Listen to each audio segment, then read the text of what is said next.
Καλησπέρα και καλώς ήρθατε στους διαλόγους, στην πρωτοβουλία του Ιδρύματος Σταύρος Νιάρχος με τη δημοσιογραφική επιμέλεια του μη κερδοσκοπικού δημοσιογραφικού οργανισμού IMED, που σκοπό έχει, όπως πολύ καλά γνωρίζετε, να ανοίγει συζήτηση και να δίνει το λόγο σε όλους, τόσο στους επιφανείς συνομιλητές μας, θα μου επιτρέψετε να πω ανθρώπους πέρα από ειδικούς και επιστήμονες, ανθρώπους που εμπνέουν, όσο όμως και σε όλους εσάς που μας παρακολουθείτε από την πρώτη στιγμή που ξεκινήσαμε.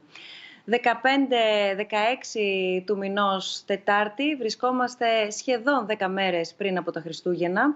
Όμως φέτος δεν μπορούμε να βγούμε, να πάρουμε δώρα τουλάχιστον όπως συνηθίζαμε τις προηγούμενες χρονιές. Δεν μπορούμε να διασκεδάσουμε ή δεν μπορούμε να διασκεδάσουμε όπως διασκεδάζαμε τις προηγούμενες χρονιές.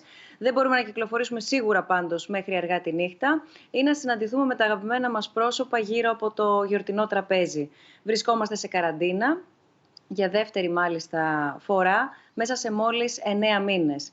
Παρότι, όπως φαίνεται και όπως ακούγεται, η ιατρική λύση για τον κορονοϊό βρίσκεται κοντά και με τις οικονομίες όμως, με τις οικονομικές συνέπειες να είναι ήδη εμφανείς, υπάρχει μια άλλη ξεχασμένη πλευρά της πανδημίας, μια ξεχασμένη πλευρά του COVID-19, ιστορικά υποχρηματοδοτούμενη, όπως την αποκάλεσε πρόσφατα ο ίδιος ο Παγκόσμιος Οργανισμός Υγείας, και δεν είναι άλλη από την ψυχική υγεία.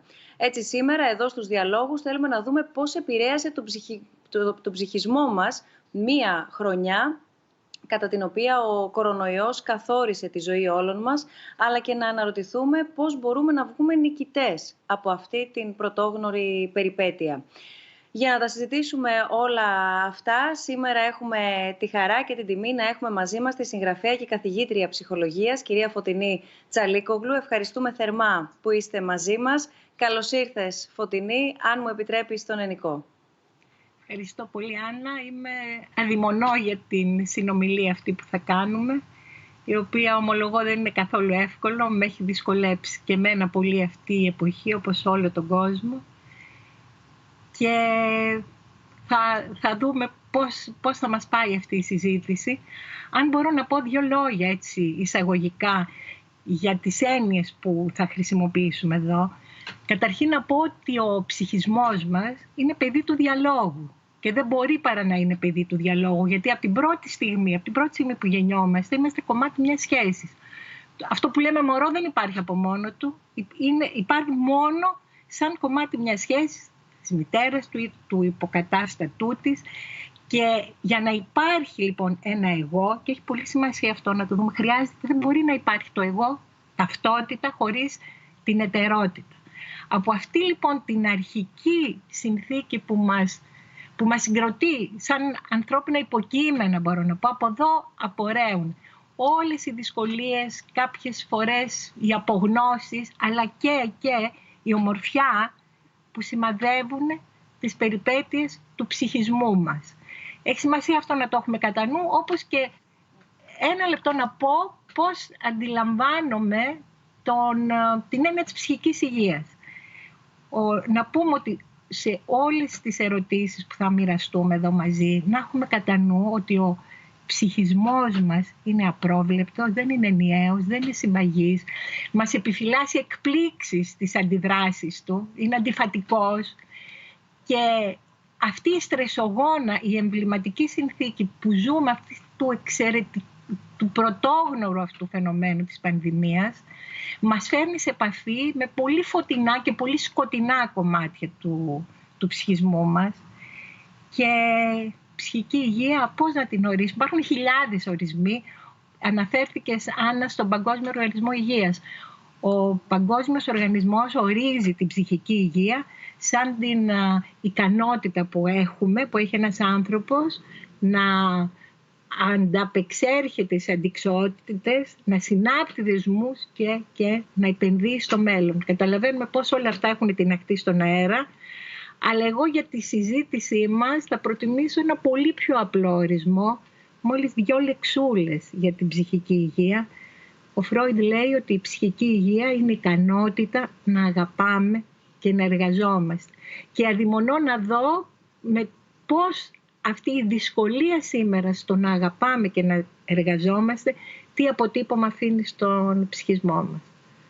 Αρκεί να σκεφτεί κανείς ότι δυσκολευόμαστε να εκφράσουμε ίσως έτσι όπως είχαμε συνηθίσει ή να μοιραστούμε έτσι όπως είχαμε συνηθίσει την αγάπη, με τις αγκαλιές, με τα φιλιά, με τις συναντήσεις, πόσο δε μάλλον την εργασία, την οποία δεν μπορούμε όλοι να απολαύσουμε. Δεν μπορούμε όλοι καν να βρεθούμε με τους συναδέλφους μας, δεν μπορούμε να βρεθούμε στο χώρο εργασίας όλοι και δεν έχουμε όλοι τις δουλειές μας. Ακριβώς. Ακριβώς. Και ήδη τώρα είναι σαν να πηγαίνουμε στην άλλη όχθη αμέσως και καλά κάνουμε που πηγαίνουμε. Για να μπορείς να αγαπάς και να εργάζεσαι πρέπει να έχεις μια εργασία πρώτα απ' όλα, ώστε να μπορείς να την ασκήσεις. Δεν είναι καθόλου δεδομένο. Και ίσως σε όλα αυτά που θα πούμε να μην παίρνουμε σαν δεδομένα αυτή η εποχή πρωτόγνωρη που ζούμε. Γιατί, δεν ξέρω αν θα συμφωνείς, Άννα, ξυπνήσαμε σε έναν άλλο κόσμο. Όλα είναι άλλα. Ο τρόπος που σχετιζόμαστε με τον άλλον, με τα παιδιά, με τη μοναξιά μας, με τον εαυτό μας, ο τρόπος που φανταζόμαστε τα πράγματα, είναι όλα άλλα. Η αλήθεια είναι ότι έχουμε νιώσει πολλά, έχουμε προσπαθήσει να κατανοήσουμε αρκετά, έχουμε νομίζει και βάζω και τον εαυτό μου, ας μου επιτραπεί, γιατί όλοι μας είναι μια πολύ κοινή συνθήκη.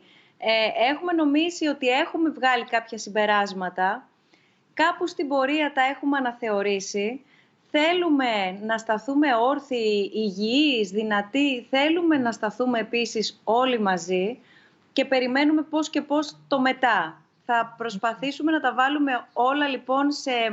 Δεν ξέρω αν θα καταφέρουμε να τα βάλουμε σε μία τάξη, αλλά θα προσπαθήσουμε τουλάχιστον να τα βάλουμε ως σημεία στη συζήτησή μας. Γι' αυτό είναι πάρα πολύ σημαντικό, όπως σε κάθε μας συνάντηση, στο πλαίσιο των διαλόγων εννοώ, πόσο δε μάλλον σήμερα, να λάβουμε και από τον κόσμο που μας παρακολουθεί είτε ερωτήσεις, είτε σκέψεις, είτε απόψεις, τοποθετήσεις, ακριβώς γιατί... Αν μας αφορούν όλα, στις 37, σήμερα είναι 38η συνάντηση, συζήτηση, η 38η διάλογη, αν κάθε φορά συζητάμε και αν συζητάμε θέματα που μας αφορούν και μας απασχολούν όλους και είναι κοινά, νομίζω όλη αυτή η συνθήκη είναι ίσως η πλέον κοινή για όλους, από όπου και αν προέρχεται ο καθένας μας, ό,τι και αν του ξημερώνει αύριο. Τώρα, αυτή τη στιγμή, είμαστε σε ένα πολύ κοινό πλαίσιο κανόνων, που βεβαίως υπάρχουν, για να μην παρεξηγηθώ, σοβαρότατες διαφοροποιήσεις στον τρόπο που το βιώνει ο καθένας και στον τρόπο που μπορεί να αντιμετωπίσει τα όποια προβλήματα είτε έχουν δημιουργηθεί, είτε λόγω της παρούσας συνθήκης έχουν αποκαλυφθεί λίγο περισσότερο και έχουν έρθει στην επιφάνεια.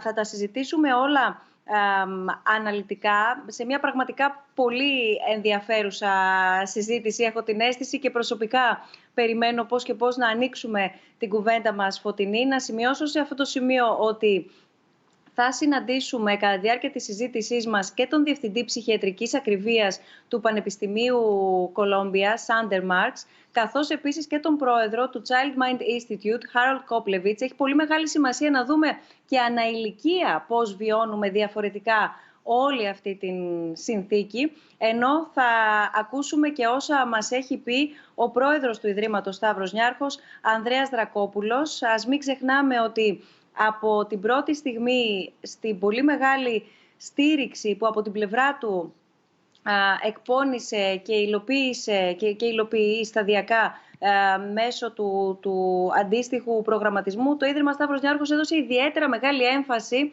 από τη μία στο φαγητό και στην πρόσβαση σε αυτό, όσο στην ψυχική υγεία. Έχει λοιπόν πολύ μεγάλο ενδιαφέρον να δούμε τι γίνεται εκεί και μέχρι στιγμής τι έχει καταγραφεί κιόλας.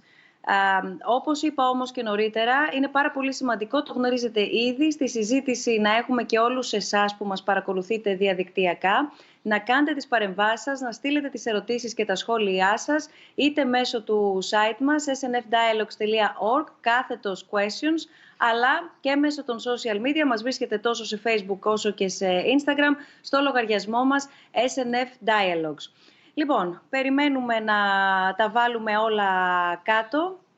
και να μπορέσουμε να δούμε πού ακριβώς βρισκόμαστε, πώς μπορούμε να διαχειριστούμε όλα αυτά τα οποία συζητάμε και μεταξύ μας, όλα αυτά τα οποία νιώθουμε όλη αυτή την περίοδο, προσπαθώντας να δούμε πώς θα βγούμε από αυτή την περίοδο. Επίσης, στην οθόνη σας μπορείτε να δείτε και τον πενταψήφιο αριθμό 10306. Είναι η γραμμή ψυχοκοινωνικής υποστήριξης για τις επιπτώσεις του COVID, μια πρωτοβουλία της ψυχιατρικής κλινικής του Αιγινήτιου Νοσοκομείου και πολλών άλλων σημαντικών φορέων, με τη συμβολή και του Ιδρύματος Σταύρος Νιάρχος για την ενίσχυση αλλά και την συνέχισή της. Φωτεινή, θα ήθελα, αν δεν έχεις αντίρρηση, να ξεκινήσουμε από αυτό που λέγαμε νωρίτερα, από τα συναισθήματα.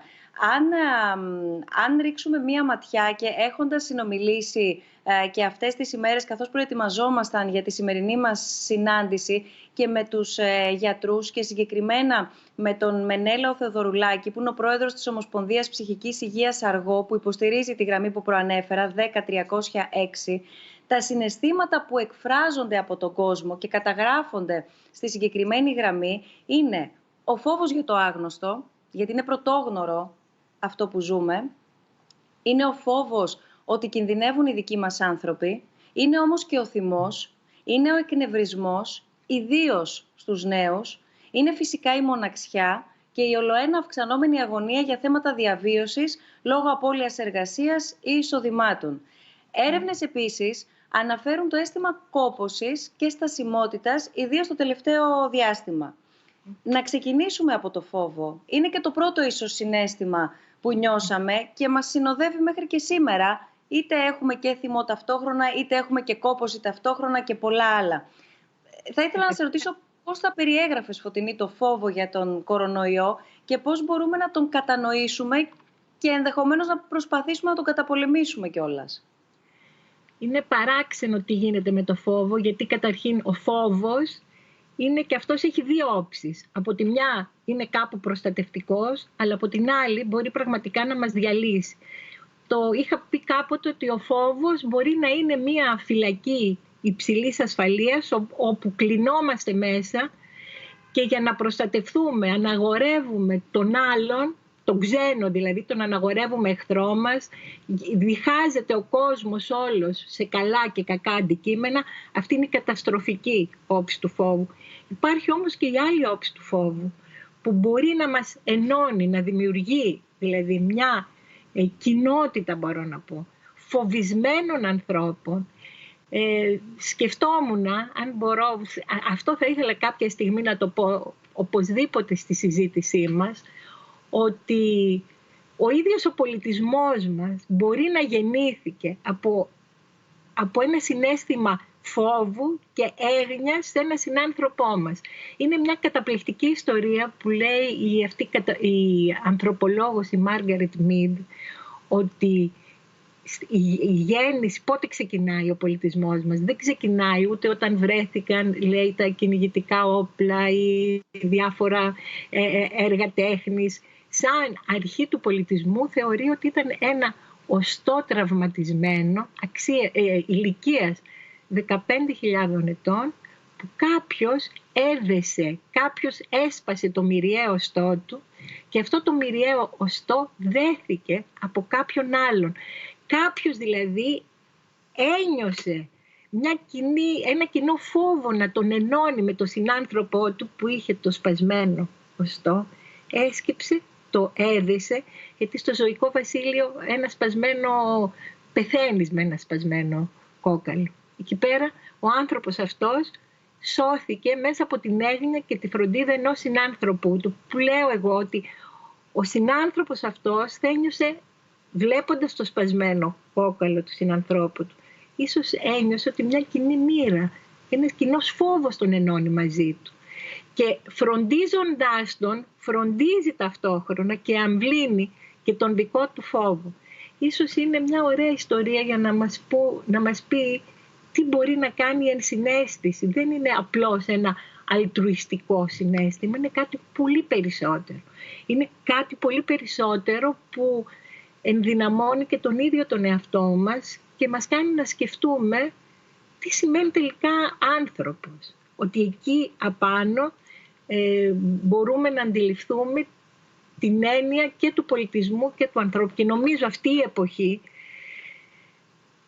αυτές όλες τις συμπεριφορές της βοήθειας προς τον άλλον ή του αποκλειστικού κλεισίματος στον εαυτό μας, του ομφαλοσκοπισμού και της αδιαφορίας, πάλι τα δύο άκρα λέω, θα τις συναντήσουμε και νομίζω ότι συνεχώς κονταροχτυπιόμαστε ανάμεσα σε πολύ ακραία φαινόμενα ακραίου εγωισμού και φαινόμενα ακραίας, ας πούμε, συμπόνιας στον άλλον. Είναι σαν να έχει ανοίξει, ας πούμε, ένα πολύ μεγάλο ρήγμα που μας φέρνει αντιμέτωπους με πολύ ακραία πράγματα, και όλο το θέμα είναι πώς θα τα εναρμονίσουμε αυτά τα δύο. Είναι μια τρομακτική πρόκληση να το σκεφτούμε. Καλούμαστε δηλαδή να διαχειριστούμε πράγματα που δοκιμάζεται η ίδια η αίσθησή μας το τι σημαίνει άνθρωπος, τι σημαίνει υπάρχω σε αυτόν τον κόσμο. Έχει έρθει το πρώτο ερώτημα και θέλω να το μοιραστούμε. Το βλέπουμε και στις οθόνες μας ήδη. Γιατί ο άνθρωπος φοβάται? Πιστεύετε ότι αυτοί οι φόβοι χρειάζεται να τους δαμάσουμε ή απλά να τους αποδεχθούμε προκειμένου να οδεύσουμε σε μια ζωή με περισσότερη ευδαιμονία? Τι θα πει να τους δαμάσουμε τους φόβους? Το θέμα είναι να μην τους σκεπάσουμε, να μην τους συγκαλύψουμε, να τους αναγνωρίσουμε, να έρθουμε να τους δούμε κατάματα, γιατί το να τους βάλεις στην άκρη, να κάνεις ότι δεν υπάρχουν, δεν κάνεις τίποτα. Τώρα γιατί φοβόμαστε? Αν σκεφτούμε ότι ξεκινήσαμε τη ζωή μας βγήκαμε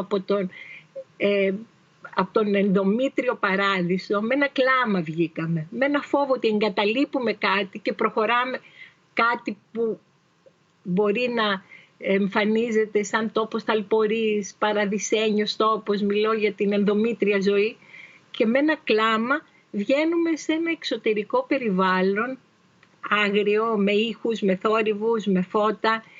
Και πέρα λοιπόν είναι ένας πρώτος αποχωρισμός. Όλοι μας, το μεγάλωμά μας σημαδεύεται από απώλειες και αποχωρισμούς. Αλλά αυτοί οι απώλειες και αυτοί οι αποχωρισμοί ενέχουν μέσα στοιχεία φόβου, αλλά χωρίς αυτό δεν υπάρχει και ζωή. Δεν υπάρχει ζωή χωρίς το φόβο των αλλεπάλληλων αποχωρισμών. Η παιδική μας ηλικία, η εφηβεία, το μεγάλωμά μας, για να μην πω η τρίτη ηλικία, συνοδεύεται από αντίστοιχους φόβους. Το μεγάλωμα είναι μια επιθετική πράξη. Η ίδια η έννοια του μεγαλώματος, η διαδικασία. Αυτό σημαίνει μεγαλώνω. Ναι. Μέσα σε αυτή τη διαδικασία και μέσα σε αυτή την πορεία της ζωής ουσιαστικά, μαθαίνουμε να ζούμε με τους ανθρώπους τους δικούς μας, μαθαίνουμε να ζούμε μέσα στην κοινωνία, μαζί με τους συναδέλφους μας, μαζί με όλο τον κόσμο που ζει στις περιοχές που ζούμε.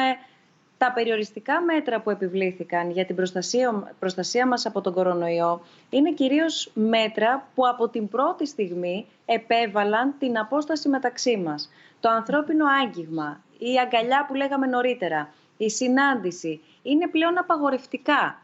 Είναι ενάντια στον νόμο που πρέπει να επακούσουμε όλοι. Τι σημαίνει αυτό για την ανθρώπινη ψυχή? Το πρώτο που μου έρχεται να πω είναι ότι είναι και μία ηρωνία.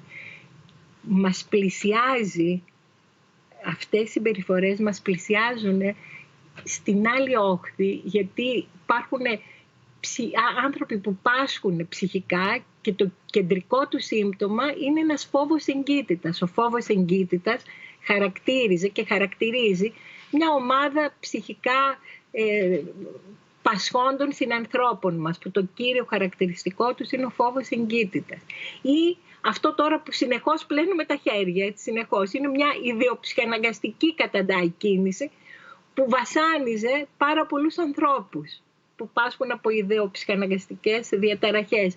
Σκεφτόμουν ότι είναι και ένα είδος ηρωνίας, ότι όλοι αυτοί οι άνθρωποι που ήταν από την άλλη όχθη ξαφνικά πόσο ισχνό, ακόμα πιο ισχνό γίνεται το σύνορο που μας διαφοροποιεί εμάς τους λεγόμενους υγιείς τώρα από τους λεγόμενους ψυχικά ευάλωτους ανθρώπους. Υπάρχει μια ευαλωτότητα δηλαδή που μας ενώνει με τους άλλους.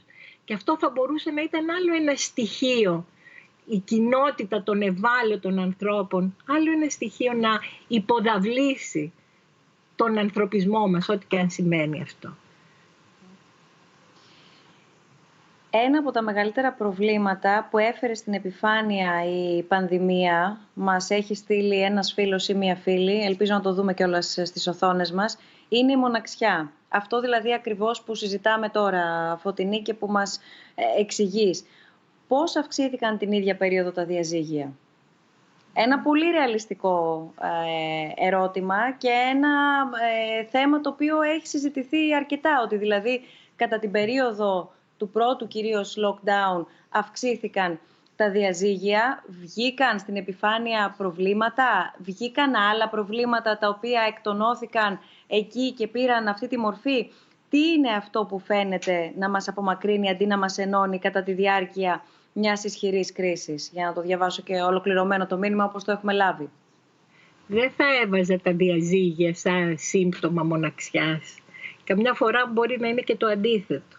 Σύμπτωμα μοναξιάς μπορεί να είναι το να παραμένεις, μια και ο εγκλισμός αυτός έφερε σε πολύ δύσκολη θέση τη σχέση των ανθρώπων. Δηλαδή αποκάλυψε τα όρια των σχέσεων, την αναγκαστική συμβίωση με μη ικανοποιητικές σχέσεις, την κακοποίηση, την ενδοοικογενειακή βία, την κακοποίηση των παιδιών. Δυστυχώς υπάρχει ένα σκοτεινό κομμάτι, πάρα πολύ έτσι σκοτεινό, που έκανε δυνατό ο εγκλισμός. Γιατί αυτός ο εγκλισμός, υπάρχει μια άλλη βασική αρχή πάλι του ψυχισμού μας, που μιλάμε για τις περιπέτειες του ψυχισμού μας τελικά σήμερα, ότι όταν υπάρχει μια αποστέρηση βασικών σου αναγκών, και όπως και να το κάνουμε, ο εγκλισμός είναι μια κατεξοχήν τέτοια αποστέρηση, τότε υπάρχει μια βία που κινητοποιείται μέσα στο άτομο. Υπάρχει μια βία που είτε στρέφεται στον άλλον και παίρνει τις μορφές που ξέρουμε, με την ενδοοικογενειακή βία, με την κακοποίηση, είτε στρέφεται στον ίδιο τον άνθρωπο. Και βλέπουμε όλες αυτές τις αυτοκαταστροφικές συμπεριφορές να ανθίζουν επίσης, τις εξαρτήσεις από ουσίες, τις επικίνδυνες συμπεριφορές, τους εθισμούς, τις εξαρτήσεις. Είμαστε λοιπόν στο έλεος αυτής της βίας, και υπάρχει βέβαια και μια τρίτη οδός που φοβούμαι είναι η λιγότερο, μακάρι να μπορούσαμε να βρίσκουμε τρόπους να ενθαρρύνουμε αυτόν τον τρίτο δρόμο, που είναι η αναστολή της βίας και η διοχέτευσή της σε πιο επωφελείς, ακόμα τολμώ να πω και δημιουργικούς σκοπούς, δηλαδή να χρησιμοποιήσουμε την ορμή της βίας, γιατί η βία έχει και μια ορμή και προς τη ζωή ακόμα, να κάνουμε κάτι, να φτιάξουμε κάτι. Δεν μιλάω για ένα σπουδαίο έργο, δεν μιλάω να φτιάξουμε ένα τρομερό, αλλά να διοχετεύσουμε αυτή την ορμή σε κοινωνικά αποδεκτούς σκοπούς. Είναι απολύτως σαφές έτσι όπως μας το περιγράφεις. Επιστρέφω και πάλι λίγο στην αποτύπωση της μοναξιάς και ουσιαστικά στο τι έχει επιφέρει η αλλαγή της καθημερινότητας, η οποία έχει εμπνεύσει ακόμα και καλλιτεχνικά, όπως μπορούμε να δούμε και σε ένα πρόσφατο εξώφυλλο. Να βλέπουμε εδώ, είναι το εξώφυλλο του περιοδικού New Yorker. Όλα, από την εργασία μέχρι την κοινωνικοποίηση, γίνονται από μακριά. Πώς αλλάζει όλο αυτό τον τρόπο που αντιλαμβανόμαστε εν γέννη τον κόσμο? Θέλω να πω ότι κυρίως στην πρώτη καραντίνα, αρκετοί μπήκαμε στη διαδικασία να μην επικοινωνήσουμε μόνο όσοι μπορούσαμε διαδικτυακά με τους συναδέλφους μας για να εργαστούμε υπό τη σκέπη της δημοφιλούς πια τηλεεργασίας, αλλά να επικοινωνήσουμε με φίλους, να σβήσουμε κεράκια σε τούρτες γενεθλίων, να πιούμε ένα καφέ. Κάποιοι ακόμα προχώρησαν και στο να κανονίσουν ένα δείπνο και να φάνε μαζί. Όλο αυτό πόσο μπορεί να υφίσταται, γιατί σίγουρα δεν μπορούν να αντικατασταθούν όλα. Θεωρώ, μπορεί να είμαι και λάθος, είναι η προσωπική μου άποψη. Και αν μπορούν για πάντα. Μίλησες για μια έννοια νομίζω κλειδί εδώ πέρα, που δεν είναι καθόλου μονοσήμαντη. Είπες τη λέξη μοναξιά. Αυτή η μοναξιά έχει πολλά πρόσημα στην κοινωνία μας, σε αυτή τη μετανεωτερικότητα, στη ρευστή εποχή που ζούμε. Η έννοια της μοναξιάς έχει ένα αρνητικό πρόσημο που δεν αντιστοιχεί στον ψυχισμό, γιατί υπάρχει μοναξιά που είναι κακοποιητική και υπάρχει και μοναξιά που διευρύνει τον ορίζοντα, τη συνείδησή μας. Υπάρχει εμπλουτιστική μοναξιά, το να μπορείς να είσαι μόνος είναι και μία, στην ανάπτυξη του ψυχισμού μας, είναι μία πάρα πολύ επικοδομητική φάση αυτή η ικανότητα να αντέχεις, να είσαι μόνος. Έχω την αίσθηση ότι η εποχή μας, σαν το διάβολο το λιβάνι, τολμώ να πω, αποφεύγει τη μοναξιά. Και βλέπουμε όλες αυτές τις συμπεριφορές, τις μανιακές άμυνες με τις οποίες πάμε, εντάξει, αυτό είναι ένα μεγάλο θέμα τώρα, που πάμε να την καταλαγιάσουμε, να την βουλώσουμε. Να την ξορκίσουμε κάποιες φορές ίσως. Ας δούμε μας κάνει εντύπωση.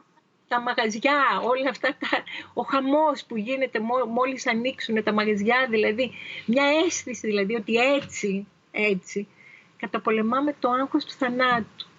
Είναι δεν έχουμε μάθει, η μοναξιά είναι κάτι που τρομάζει.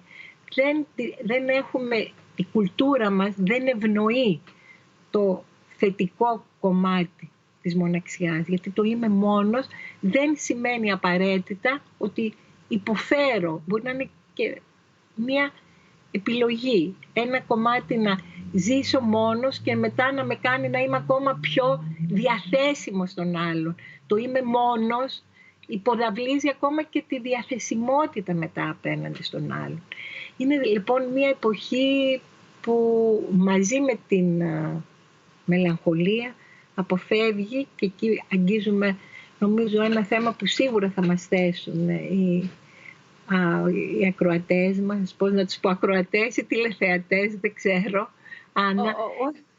Ούτε εμείς και σε αυτή τη συνθήκη, Φωτεινή, γιατί γίνεται διαδικτυακά. Ήμασταν και εμείς φυσική παρουσία και διαδικτυακά. Τώρα είμαστε μόνο διαδικτυακά. Από την άλλη δεν είμαστε ούτε τηλεόραση ούτε ραδιόφωνο. Είναι ο κόσμος, εν πάση περιπτώσει, που είναι μαζί μας. Ναι.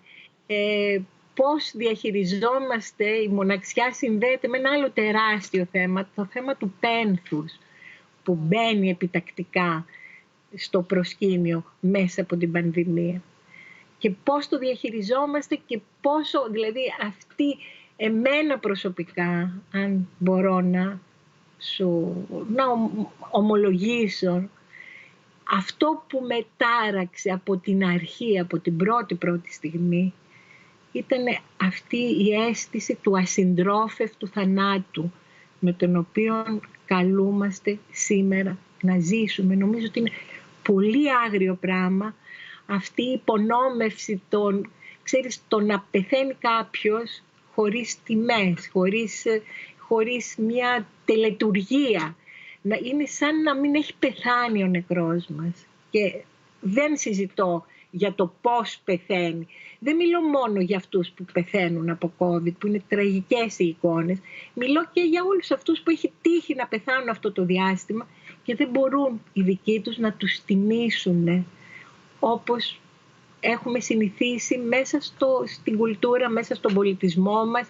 Αυτό είναι ένα τεράστιο θέμα, γιατί αφήνει μια ανεπούλωτη πληγή, εμποδίζει κάτι που είναι πολύ σημαντικό για την ψυχολογία, αυτό που λέμε τη διεργασία του πένθους, να μπορέσει να ολοκληρωθεί κάτι για να προχωρήσει μπροστά η ζωή.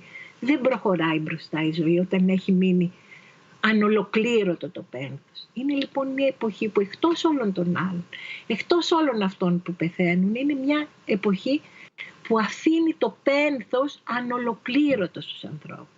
Είναι πολύ άγριο αυτό το πράγμα.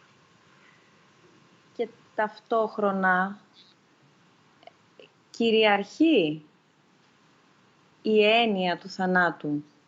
Θέλω να πω ότι η συνθήκη που ζούμε απειλεί την υγεία, απειλεί τη ζωή, είτε ημών των ιδίων, είτε των οικείων μας, είτε ολόκληρου του πλανήτη. Θέλω να πω ότι δεν μας αφήνει, δεν είναι κάτι που συμβαίνει μακριά, δεν είναι κάτι που συμβαίνει μόνο δίπλα, είναι κάτι που συμβαίνει παντού. Θα ανοίξουμε τις ειδήσεις, θα δούμε γι' αυτό.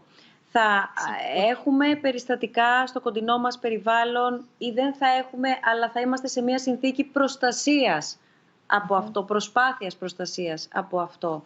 Και υπάρχουν και κάποιες μικρότερες κοινότητες, μικρότερες περιφέρειες, και αυτή τη στιγμή παίρνω αφορμή από μια αποκλειστική, αποκαλυπτική ωστόσο έρευνα που έχει εξασφαλίσει ο δημοσιογραφικός οργανισμός του IMED και συγκεκριμένα ο συνάδελφός μου, ο Θανάσης ο Τρομπούκης, σχετικά με τη γεωγραφική κατανομή των θανάτων. Το βάζω αυτό στη συζήτησή μας, όχι μόνο για την αξία που έχει, επειδή για πρώτη φορά βλέπουμε τα συγκεκριμένα δεδομένα των θανάτων αναγεωγραφική περιοχή, πώς αποτυπώνονται, αλλά γιατί βλέπουμε ότι ολόκληρες περιοχές, για παράδειγμα στη Βόρεια Ελλάδα, να πληρώνουν το μεγαλύτερο τίμημα. Για παράδειγμα, η Πέλα έχει περίπου 149 θανάτους ανά 100.000 κατοίκους, η Δράμα 142. Την ίδια ώρα η Θεσσαλονίκη έχει 67, η Αττική έχει 17 ανά 100.000 κατοίκους. Το λέω αυτό γιατί φυσικά και ανησυχούμε για ό,τι συμβαίνει στην πρωτεύουσα, στη δεύτερη μεγαλύτερη πόλη. Όμως αυτός ο χάρτης μας δείχνει να καταλάβουμε πώς ουσιαστικά σε κάποιες περιοχές της Ελλάδας ανοίγουν τα παράθυρά τους, ανοίγουν τις πόρτες τους ουσιαστικά και κάθε 3 και λίγο ακούν για έναν ακόμα, για 2 ακόμα, για εκατοντάδες ακόμα από τον τόπο τους που πέθαναν. Αυτό λοιπόν τι δημιουργεί σε έναν ανθρώπινο οργανισμό στο τέλος της ημέρας και πού μπορεί να βρει τη δύναμη για να συνεχίσει για την επόμενη μέρα, όχι για το αμέσως επόμενο μακρύ διάστημα, αλλά για την επόμενη μέρα. Πού να βρει το κουράγιο, γιατί κάπου κουράζεται και ψυχολογικά και αποθαρρύνεται ο ανθρώπινος ψυχικός παράγοντας. Να το συνδέσω λίγο με αυτά που έλεγα πριν, γιατί στις κλειστές κοινωνίες οι τελετουργίες είναι ακόμα πιο έντονες μέσα στην καθημερινότητά τους. Δεν φανταζόμουν ποτέ, μέχρι τώρα το πιο σκληρό που είχαμε στο μυαλό μας ήταν ο λεγόμενος νοσοκομιοποιημένος θάνατος. Πόσο άσχημο να πεθαίνει ο άνθρωπός να μην πεθαίνει στο σπίτι σου όπως τα παλιά χρόνια. Και ξέρετε, τις κλειστές κοινωνίες υπάρχουν τα έθιμα να κρατάς τον νεκρό στο σπίτι, για να υπάρχουν τα μυρολόγια τα οποία βοηθάνε πάρα πολύ στην επεξεργασία του πένθους. Ενώ λοιπόν ο νοσοκομιοποιημένος θάνατος ήταν στη φαντασία μας η πιο οδυνηρή εικόνα θανάτου, έρχεται τώρα με τον κορονοϊό να προσθεθεί, ίσως πραγματικά, θα επανέλθω λίγο σε αυτό που έλεγα πιο πριν, η εικόνα ενός μοναχικού ασυντρόφευτου θανάτου. Σκεφτείτε σε αυτές τις κλειστές κοινωνίες πόσο τραυματικό, πόσο οδυνηρό είναι κάτι τέτοιο, να μην μπορείς να αποχαιρετήσεις, αυτή η έννοια του αποχαιρετώ, ή ακόμα και αυτή η έννοια της συνοδείας.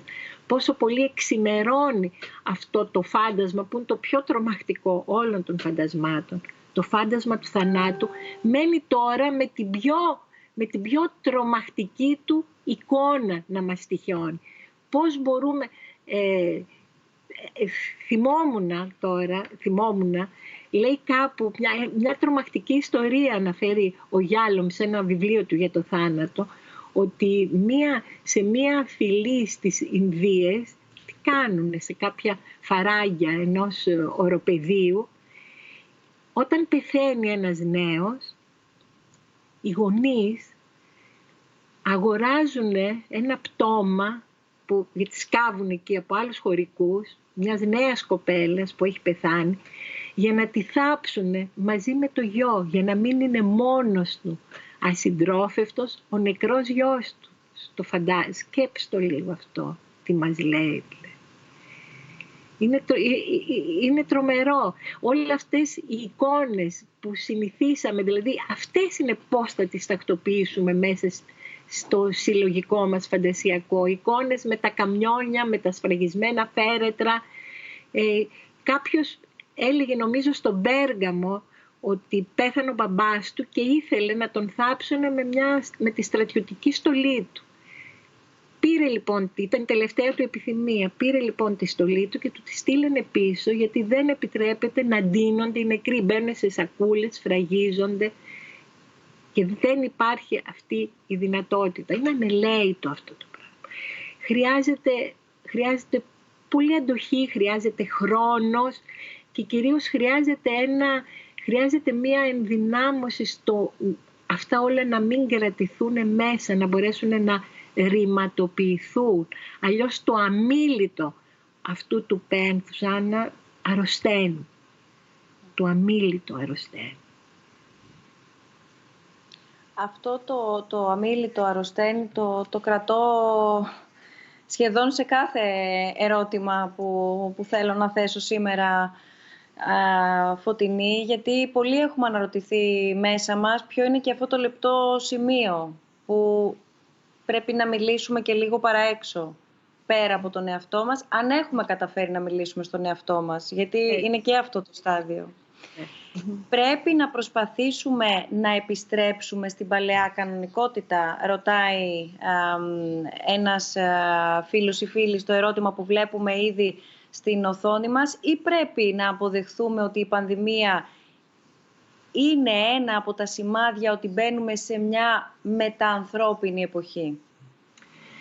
Μα ποια είναι αυτή η προηγούμενη κανονικότητα στην οποία οφείλουμε να επιστρέψουμε? Είναι τόσο θελκτική αυτή η κανονικότητα. Η κανονικότητα δεν είναι μία, είναι άπειρες εκδοχές της κανονικότητας, της έννοιας της κανονικότητας. Είναι μια ρευστή έννοια, δεν είναι καθόλου δεδομένη, δεν είναι καθόλου συμπαγής και συναρτάται με την απειρία των ανθρώπινων υπάρξεων. Ποια κανονικότητα να επιστρέψουμε? Η κανονικότητα που έχουμε να προασπιστούμε, η προηγούμενη κανονικότητα, νομίζω ότι αξίζει να τη σκεφτούμε και μέσα από τις ρογμές της, μέσα από τα κενά της, μέσα από τις απανθρωπίες και τις πολύ μεγάλες και απάνθρωπες ανισότητες που έχει θεσπίσει. Δεν θα έλεγα ότι από μόνη της η κανονικότητα αποτελεί ένα ονειρικό τοπίο στο οποίο αξίζει να επιστρέψουμε.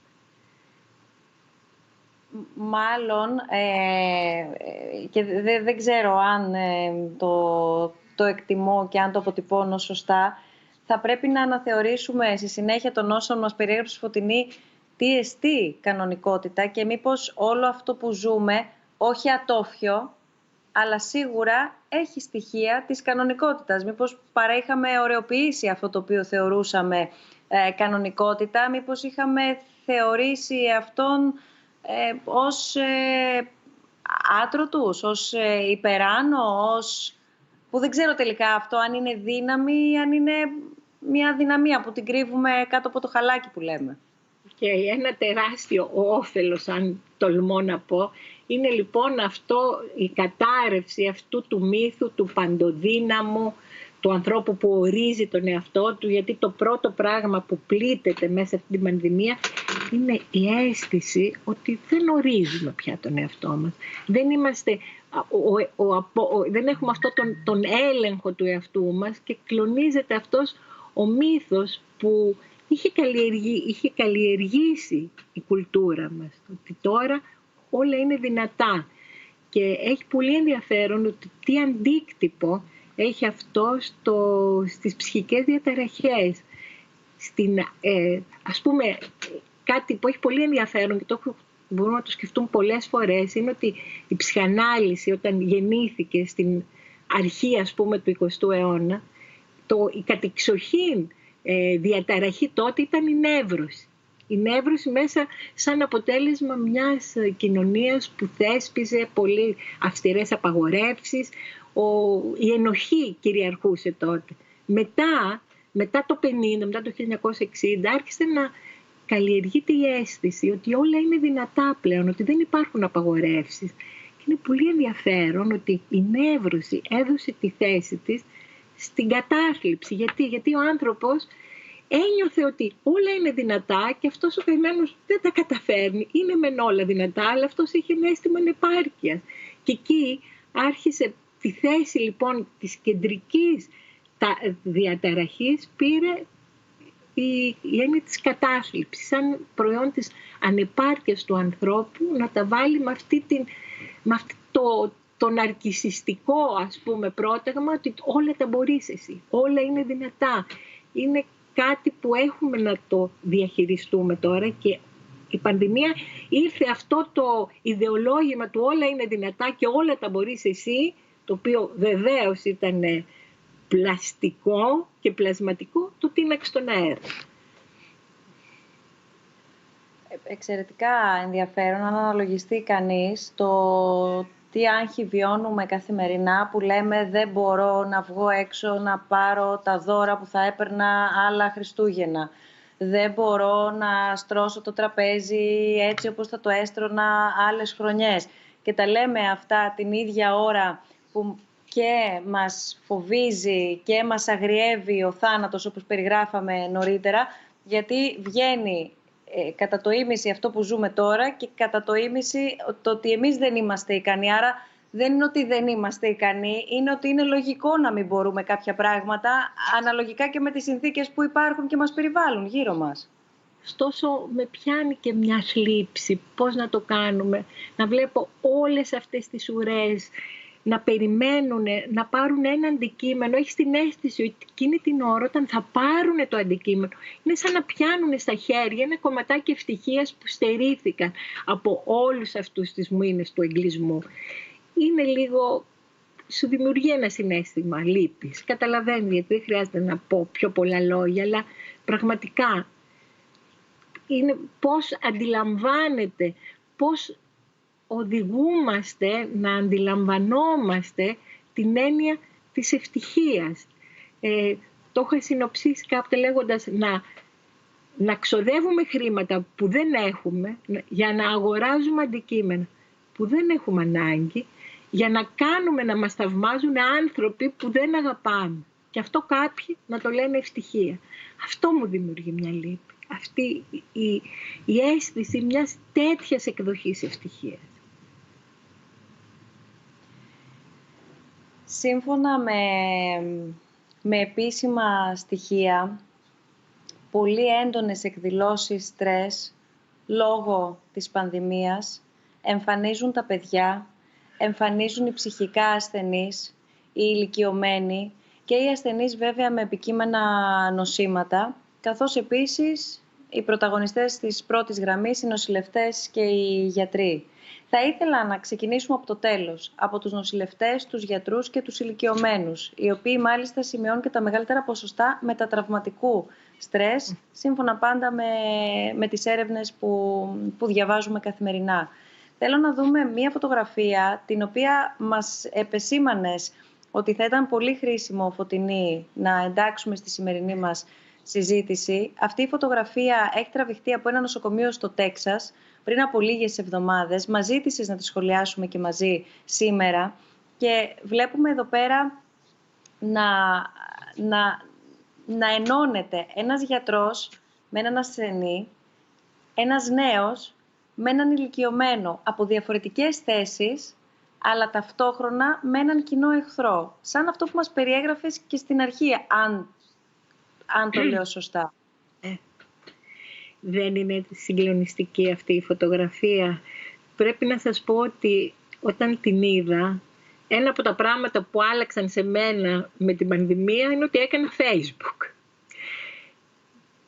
Την ανάρτησα λοιπόν μόλις την είδα στο Facebook και μου έκανε τόσο εντύπωση ο κατακλυσμός των απαντήσεων από κάτω, των αντιδράσεων.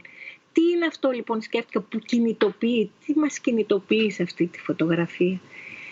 είναι σε τι ταυτίσεις μας παραπέμπει, να ταυτιστούμε με αυτόν ο εαυτός μας, που είναι άλλοτε σαν φροντιστής που πάει να περιθάλψει τον άλλον, και ταυτόχρονα ο εαυτός μας σαν ένα ανήμπορο, ανυπεράσπιστο παιδάκι.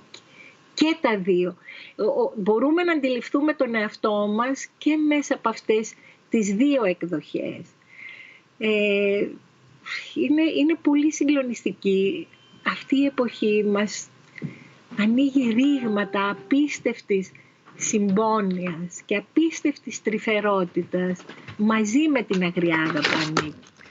Αυτός ο γιατρός ήταν, για να πούμε λίγο την ιστορία της φωτογραφίας, ήταν διευθυντής στη μονάδα εντατικής θεραπείας στο Ντάλλας και ήταν την ημέρα των ευχαριστειών, που ξέρουμε πόσο σημαντική είναι για την Αμερική, ο Thanksgiving Day, και σηκώθηκε ο καημένος ο γέρος, σηκώθηκε και τον είδε ξαφνικά ο γιατρός του και λέει: «Πού πας?» Αναλύθηκε στα κλάματα και λέει: «Πάω στη γυναίκα μου, θέλω να πάω στη γυναίκα μου». Και τον αγκάλιασε τρυφερά, όπως είπε ο ίδιος, ένιωσε, λέει, μια συγκίνηση να με κατακλείζει πολύ μεγάλη και τον κράτησε στην αγκαλιά μου.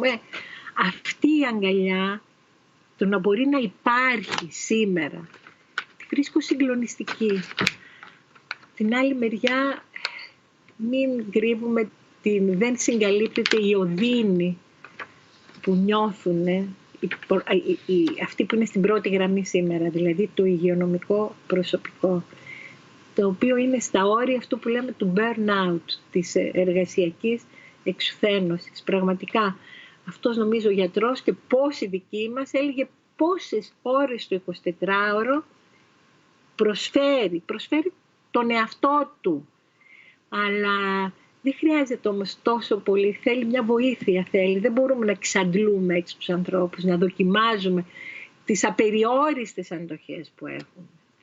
Γιατί πραγματικά αυτό το λεγόμενο το σύνδρομο του burnout είναι ένα πολύ, πολύ τραυματικό σύνδρομο, είναι πραγματικά εκεί που νιώθεις να έχεις καεί, ας πούμε. Είναι σαν να έχεις ηλεκτρισμό και να πέσουν όλα κάτω, να μην αντέχεις άλλο, να έχεις φτάσει στα όρια των αντοχών σου και να μην μπορείς πια να προσφέρεις. Είναι μια τρομακτική συνθήκη να φτάσεις. Το θέμα είναι πώς να μπορέσουμε δηλαδή να κάνουμε ώστε να μην φτάσουν οι άνθρωποι αυτοί σε αυτό το σημείο. Πολλοί φοβούμαι ότι έχουν ήδη φτάσει στα όρια των αντοχών τους. Πάντως δεν είναι και από μόνοι τους αυτοί οι άνθρωποι, έτσι όπως τους βλέπουμε, δεν είναι ένα τρομακτικό παράδειγμα ενδυνάμωσης? Τι είναι σε θέση να κάνει ένας άνθρωπος? Δεν μας ταρακουνάει λίγο την αίσθηση όταν καθόμαστε και στεναχωριόμαστε και μένουμε αδρανείς και να βλέπουμε πόσο ότι τελικά αυτό που θα κάνεις για τον άλλον είναι αυτό που σε κρατάει και ζωντανό κιόλας και σένα τον ίδιο. Και να τον θυμηθείς τον άλλον και την επόμενη μέρα που θα έχεις σταθεί στα πόδια σου. Δεν αρκεί μόνο ένα χειροκρότημα που ενδεχομένως σε κάνει να νιώσεις και εσένα λίγο καλύτερα. Ευτυχώς τα χειροκρότηματα δεν τα επαναλάβαμε, Άννα. Ευτυχώς ήταν μόνο στην αρχή. Φαντάσου πόσο άδεια θα ηχούσανε, θα αντιχούσανε στα αυτιά μας τώρα αυτό το ανέξοδο χειροκρότημα στο μπαλκόνι, ας πούμε. Είναι και ένα άλλο στοιχείο του ψυχισμού μας, το υποκριτικό κομμάτι, που πολλές φορές τείνουμε να το πιστεύουμε κιόλας, ακόμα και εμείς οι ίδιοι όταν το επιλέγουμε. Είναι ένα θέμα ολόκληρο νομίζω για συζήτηση αυτό, γιατί ακριβώς έχει να κάνει με το τι θεωρούμε πραγματικό, με τι θεωρούμε κανονικό, με το τι θεωρούμε ευτυχία που περιέγραψες πριν και ούτω καθεξής. Το θέμα είναι να μην κοροϊδεύουμε τον εαυτό μας. Αν καταφέρουμε όσο γίνεται λιγότερο να τον κοροϊδεύουμε, όσο γίνεται λιγότερο να τον μακιγιάρουμε και να τον ευπρεπίζουμε. Έχει ένα ακόμα στοιχείο που θέλω να το θίξουμε και να προχωρήσουμε στη συζήτησή μας στη συγκεκριμένη φωτογραφία. Κυρίως ήταν ένα στοιχείο το οποίο βλέπαμε περισσότερο κατά την περίοδο της Άνοιξης, όταν δηλαδή ζούσαμε την πρώτη φάση απομόνωσης, lockdown, εγκλεισμού, καραντίνας και ούτω καθεξής. μία, αν θέλεις, αποκριστάλλωση του διαγενειακού χάσματος. Τότε ήταν λίγο πιο έντονο ηλικιακά να έχουν στιγματιστεί οι μεγαλύτερης ηλικίας συνάνθρωποι μας.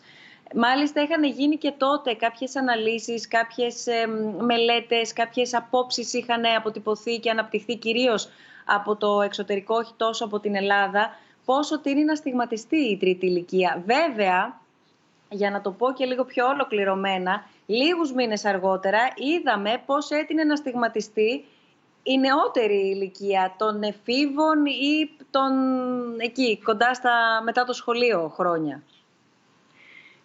Ίσως λίγο βιαστήκαμε να στιγματίσουμε και τους μεν και τους δε. Ίσως υπάρχει κάτι κοινό που ενώνει αυτές τις τόσο διαφορετικές πληθυσμιακές ομάδες. Κατά ένα περίεργο τρόπο μπορούμε να πούμε ότι εντάξει, οι ηλικιωμένοι είναι κοντά στο φάσμα του θανάτου, αλλά κάπου όλοι αυτοί οι νέοι δεν είμαι βέβαιη αν αψηφούν τον θάνατο ή αν φοβούνται και αυτοί τόσο πολύ το θάνατο και μέσα από συμψηφιστικές συμπεριφορές άρνησης του θανάτου πάνε άτεχνα, πολύ άτεχνα και άκομψα να καλύψουν μια δική τους αγωνία θανάτου που κρύβει βέβαια πάρα πολλά αυτή η αγωνία θανάτου. Δεν είναι μόνο θάνατος αθάνατος, είναι μια αγωνία για το μέλλον τους, πώς θα είναι η ζωή τους, σε τι κόσμο θα ζήσουν και ένας μηχανισμός, μια άμυνα έτσι ο λίγων μανιακή, να τα ξεχάσουν όλα αυτά και να μπουν μέσα σε ένα ξέφρενο γλέντι, να κάνουν ότι δεν συμβαίνει αυτό που συμβαίνει γύρω τους, είναι ένα ίδιο. Δηλαδή, αντί να τους στιγματίσουμε, αξίζει λίγο να σκεφτούμε λίγο αλλιώς τι σημαίνουν αυτές οι συμπεριφορές, αυτή η μαζική εκφόρτιση του άγχους, της αγωνίας τελικά. Έχω την αίσθηση ότι πραγματικά δεν είναι ότι δεν φοβούνται αυτή το θάνατο. Ίσως τον φοβούνται με ένα διαφορετικό τρόπο. Και για τους νέους ο θάνατος παίρνει και άλλες διαστάσεις. Παίρνει τη διάσταση σε τι κόσμο θα ζήσουν, πώς θα είναι αυτός ο καινούριος κόσμος που αυτοί βεβαίως θα έχουν όλο το χρόνο μπροστά τους να ζήσουν σε αντίθεση με εμάς. Αναφέρθηκες νωρίτερα, Φωτεινή, και είδαμε και αναφέραμε μάλλον και από έρευνες τι δείχνουν τα στοιχεία, δηλαδή το πώς η πανδημία επιβαρύνει πέραν όλων των υπολείπων τους ήδη ψυχικά ασθενείς. Για το θέμα λοιπόν αυτό είχαμε τη χαρά να μιλήσουμε με τον Σάντερ Μάρξ, Διευθυντή Ψυχιατρικής Ακριβίας στο Πανεπιστήμιο Κολούμπια, όπου σε συνεργασία με τον ελληνικής καταγωγής Ζόζεφ Γόγος πρωτοπορούν στην έρευνα για την αντιμετώπιση χρόνιων μέχρι σήμερα ψυχικών ασθενειών. Ας δούμε τι μας λέει για την επίδραση της πανδημίας στους ψυχικά ασθενείς, αλλά και πού βρίσκεται, τι γίνεται η ίδια η έρευνα. Okay, so Dr. Marx, thank you for taking the time to be with us today. How would you describe the way the fear for the pandemic affected our psychology those past 12 months? The pandemic has had an effect, well, the virus specifically has had an effect on people, on all of us, and on people with mental illness in various ways. What we're learning is that the virus itself can actually get into the brain and cause, through both direct and indirect mechanisms, all sorts of potential problems in the brain. It could cause inflammation that could lead to the emergence of new onset of mental health related issues that could come up over the course of months or even years after the infection was had by a given individual. So this is something that our field has to study in the coming months and years. Because as we're sort of emerging from the crisis of the COVID pandemic itself and the vaccine rollout happens, hopefully successfully, a new crisis will likely emerge from the shadows that will show us how COVID is affecting mental health. So this is the direct effect of the virus on the brain. But of course, at least as important is the indirect effect of the virus, which is how it affected all of us in the world, by making us more isolated, stay more time at home, remove ourselves from our social interactions from the day-to-day. This has an effect on all of us. It makes us more stressed, anxiety levels are up, depression rates are going up. There's clear reports that suicide is increased as well as is domestic abuse. But people with mental health issues that already were around before the pandemic are going to see a worsening of those as well. There's less access to care, People are not showing up in the clinics as much because they're distrustful or the clinics were not open. So on many different levels, in both healthy and previously mentally ill individuals, the pandemic is causing a major effect on our mental health. Can you give us examples from your experience with patients on the influence this virus and the restriction measures had on people? So when I speak with my patients in the clinic and in the private practice context, what you see is that schizophrenic patients who suffer from a condition where they struggle with reality testing and, they can have paranoid feelings about things, the virus sort of enhances that paranoia even more. People are very distrustful of people that might be out to harm them. So then they're even less likely to come to the clinic, let's say. General feelings of trust are sort of strained a lot. People with depression who have a hard time coming out of bed in the morning because they have no energy and they feel, what's the point of it all? They feel their outlook on life is not what it normally is. Now they feel even more pessimistic about the outlook of things. The virus and sort of the global burden it has put on all of us in societies across the world has sort of made people with depression struggle even more. I mean, this is evidence why suicide rates are going up, because people feel panicky. Their financial strain on their lives, the strain on their finances, their social lives are leading people to feel more stuck in their lives. So I hear this from virtually all of my patients. People with autism who already have a hard time connecting with people, now they're not even coming outside as much, if at all. So for them, this was a very critical thing to be pushed for and to be helped with by their care. Now they're staying at home, sometimes in group homes, sometimes with their families. So literally everybody with mental health has been infected by the pandemic just like everybody else, but the mental health is a particular vulnerable area where the pandemic is having an even bigger effect, I think, than many people appreciate. What is your view on the long-term consequences this pandemic could have on our mental health? Well, this is going to be something that we will have to study in the years to come, because the complexity of it is enormous. I think, for one, the fact that people who have infections can have mental health related problems and symptoms that come up sometimes right after the virus infection resolves medically, sometimes even months later, is telling us that we need to monitor people that have had an infection over time from a mental health perspective to see, are we missing things? Are these people more likely to develop anxiety and depression, independent of the indirect effects on their lives, just biologically speaking? The virus can get into the neurons in the brain. So is there sort of a low-grade inflammation process that can arise in a small subset of people that have been infected with COVID? This is a critical thing that we need to find out.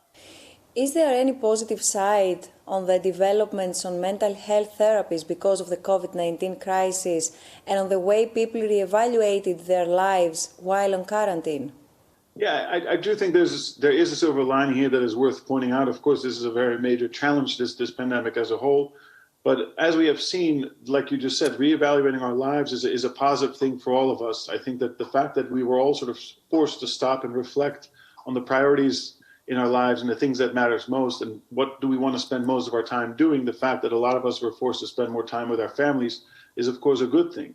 The reappreciation of spending time with loved ones is critical. And this is no different for anybody in any part of the world. In terms of mental health, one of the things that stands out as giving us some room for optimism is, for once, is how efficient the collaboration has been between academia, government, and the private sector into developing a vaccine. What used to take maybe 6-7 years from the time a new virus emerged to the development of an effective vaccine would take 6 to 7 years. Now, in a matter of 6 to 7 months, we have a multitude of vaccines, all of which look rather promising. So to show the efficiency that this can sort of, the mobilization of effort, resources, and financial support for a common cause is enormous. Could you explain what is precision psychiatry and its approach on mental health? Yes. Precision psychiatry essentially comes down to the customization of care, so the tailoring of care to the individual patient sitting in front of you. And so that relies on the advancements in 3 major areas, particularly speaking, number 1, genetic sequencing, so the evolution in the field of genetic sequencing and that has allowed us to uncover the genetic causes of psychiatric illnesses. Number 2, stem cell technology, that we can now take peripheral blood from an individual sitting in front of us and makes blood cells go back, developmentally speaking, in time to become embryonic stem cells and make those develop into any cell of the body, including brain cells. And number 3, the advancements in the field of neuroscience. Those 3 things together have allowed us to come to a point in time where now we can actually figure out what is the cause of an individual psychiatric condition and how can we come up with a new treatment that we tailor to that specific cause. And the idea is by tailoring a treatment to an individual cause of an individual disease, a mental health issue in this case, the effectiveness of that treatment becomes incrementally higher and we can control the side effects much better as well. And we have seen this in the field of oncology, how in the last few years, by tailoring treatment to individual molecular causes there, meaning one mutation that causes one form of cancer, let's say, you can get way better efficacy. And it's our belief now that with all these major advancements in these three areas in psychiatry, we can now start doing the same exact thing here. So for the first time, we can start to understand the genetic architecture that underlies different psychiatric conditions like schizophrenia and autism, where before we did not really know what that disease involved. We can start to make inroads and better understand the biological underpinnings of those diseases. So all these things together now are leading to initiatives around the world, and at Columbia, where we are located, we're trying to advance this as sort of a leader in the field, that we want to integrate all these different facets of initiative into an integrated way to impact the clinical side, to improve the quality of life of our patients that we serve right now, to impact the clinical care that we provide. Thank you very much, Dr. Marks. My pleasure. Thank you. Λοιπόν, επιστρέφοντας, πρέπει να πω ότι έχουμε λάβει δεκάδες μηνύματα και σας ευχαριστούμε πάρα πολύ. Βέβαια, πρέπει να πω ότι έχουμε λάβει πάρα πολλά μηνύματα και με συγχωρείτε, με το που ανακοινώσαμε το επόμενο θέμα συζήτησης, τη σημερινή μας δηλαδή θεματική, και σας ευχαριστούμε πάρα πολύ. Τα βλέπετε συνεχώς να περνούν όλα τα μηνύματα στους δέκτες σας, ωστόσο όσο το δυνατόν περισσότερα τα βάζουμε στη συζήτησή μας όπως πάντα, εκτός εάν έχουν ήδη απαντηθεί, εάν έχουμε ήδη θίξει τα συγκεκριμένα σημεία. Παρ' όλα αυτά υπενθυμίζω για όσους μας παρακολουθείτε από τώρα και τώρα ξεκινήσατε να είστε κι εσείς μέλος αυτής της συνάντησής μας των διαλόγων Δεκεμβρίου του 2020, snfdialogues.org/questions, εκεί περιμένουμε τα σχόλιά σας, τις ερωτήσεις σας, τις τοποθετήσεις σας.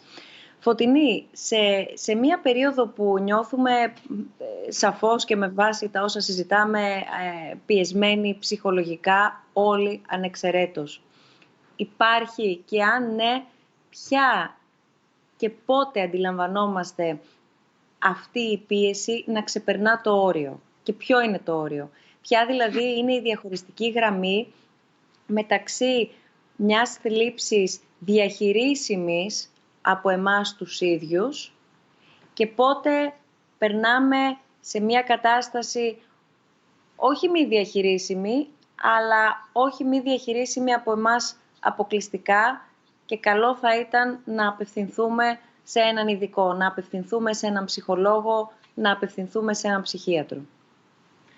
Είναι ενδιαφέρουσα αυτή η ερώτηση. Νομίζω λίγο πολύ μπορούμε να καταλάβουμε πότε υπάρχει αυτό το όριο, όταν βλέπουμε μια πολύ να παρατείνεται, ας πούμε, η δυσφορία μας και να είναι τέτοια ώστε να μας εμποδίζει στις καθημερινές μας λειτουργίες όπως τις κάναμε πριν. Να υπάρχει δηλαδή μια σαφής διαφοροποίηση για ένα ικανό διάστημα, ας πούμε 2-3 εβδομάδες, ας πούμε, που πραγματικά να μην μπορούμε να ανταπεξέλθουμε, να σηκωθούμε, ξέρω, από το κρεβάτι, να πάμε να φροντίσουμε το παιδί μας, να κάνουμε κάποια δραστηριότητα που κάναμε. Δηλαδή, αυτά, ο τρόπος που αντιλαμβανόμασταν την καθημερινότητά μας, να μην μπορεί πλέον να συνεχίσει έτσι όπως γινόταν. Και από εκεί και πέρα νομίζω ότι ανοίγει ο δρόμος και για να ζητήσουμε βοήθεια. Δεν σημαίνει βέβαια ότι θα περάσουμε σε μια ψυχολογική, ψυχιατρικοποιημένη κοινωνία, αλλημονόμας αν γίνει και αυτό, γιατί αυτές τις δυσκολίες λίγο πολύ τις μοιραζόμαστε όλοι. Δεν θα πρέπει να ψυχιατρικοποιήσουμε ή ακόμα ενώ να ιατρικοποιήσουμε την οδύνη και τον ψυχικό μας πόνο. Πολλά από αυτά είναι απολύτως φυσιολογικά να τα νιώθουμε. Και γι' αυτό, ξέρετε, όλες αυτές οι συμβουλές, οι ψυχοσυμβουλές, οι καθοδηγήσεις, υπάρχει ένας μια πληθώρα, ένας πλεονασμός, μπορώ να πω, ένας καταιγισμός, από κάνε εκείνο, κάνε τ' άλλο. Νομίζω ότι δεν ξέρω πόσο βοηθάει αυτό το πράγμα, γιατί δεν υπάρχουν γενικές συμβουλές. Υπάρχει το άτομο με τη δική του υποκειμενικότητα, με τη δική του μοναδικότητα και με τις δικές του προσλαμβάνουσες, γιατί τα πράγματα δεν μας ταράζουν μόνο μέσα από αυτό που είναι, μας ταράζουν και μέσα από τον τρόπο που εμείς τα προσλαμβάνουμε, μέσα από τον τρόπο που τα ερμηνεύουμε, με τα δικά μας ερμηνευτικά εφόδια. Λοιπόν, όλες αυτές οι γενικόλογες συμβουλές συνήθως δεν πιάνουν, επειδή δεν λαμβάνουν υπόψη τους τα ερμηνευτικά εφόδια του καθενός από εμάς, τη μοναδικότητά μας, το πώς ζήσαμε, τα τραυματικά βιώματα που ενδεχομένως ζήσαμε σε παλαιότερες εποχές και αναζωπυρώνονται τώρα. Αυτό το μετατραυματικό, το σύνδρομο μετατραυματικού στρες, στο οποίο αναφέρθηκες, Άννα, πριν, είναι ένα πολύ, πολύ ζώρικο σύνδρομο, γιατί αναποδογυρίζει καταρχήν το χρόνο.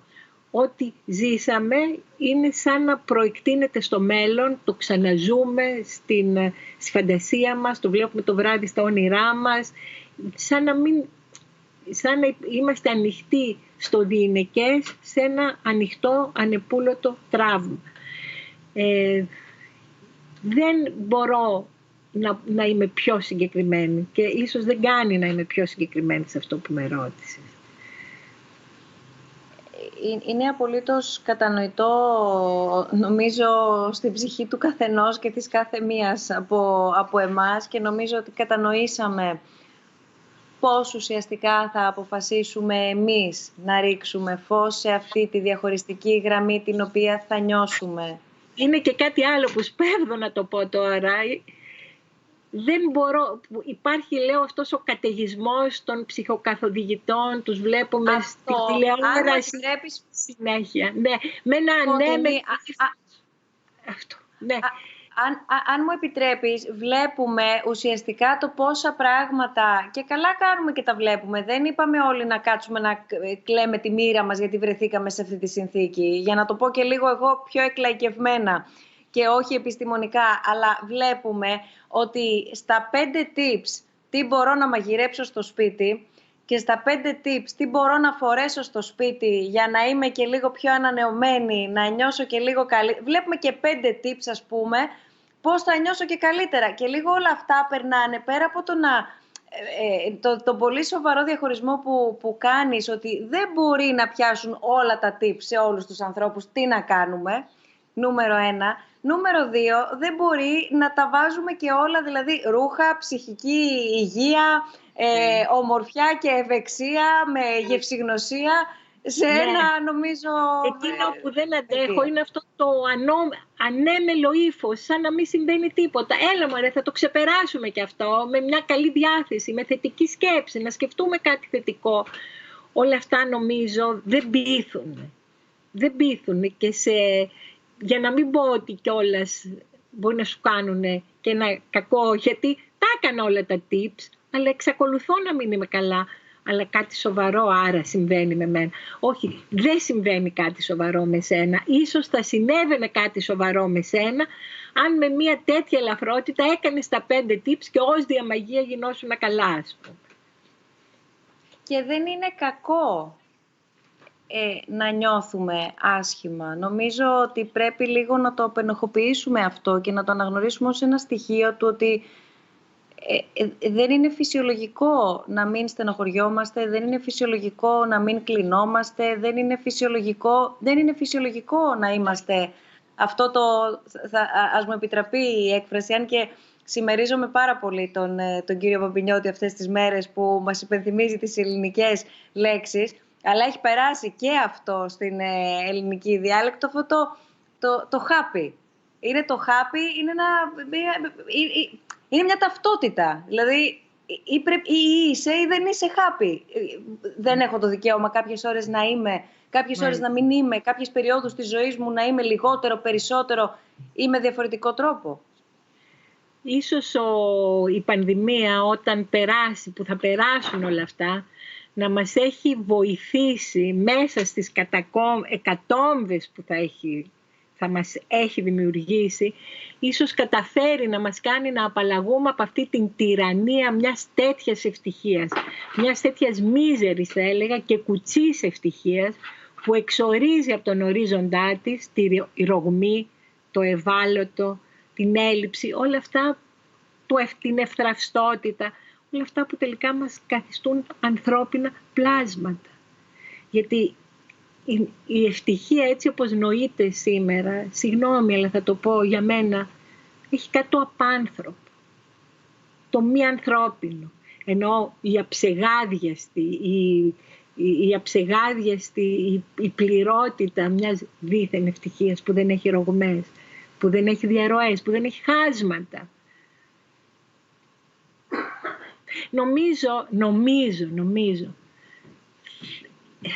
θέλω να ελπίζω δηλαδή, ότι θα καταφέρουμε να αγαπήσουμε αλλιώς αυτό που λέμε άνθρωπος. Αυτό που λέμε άνθρωπο. Γιατί ξέρετε αυτή η έννοια του παντοδύναμου που όλα τα καταφέρνει, όλα τα μπορεί, όλα είναι δυνατά, του υπερεπαρκούς ανθρώπου μέσα αυτή την κουλτούρα του κενού που μας περιβάλλει, έχει κάτι το απάνθρωπο και κάτι το ψεύτικο θα έλεγα.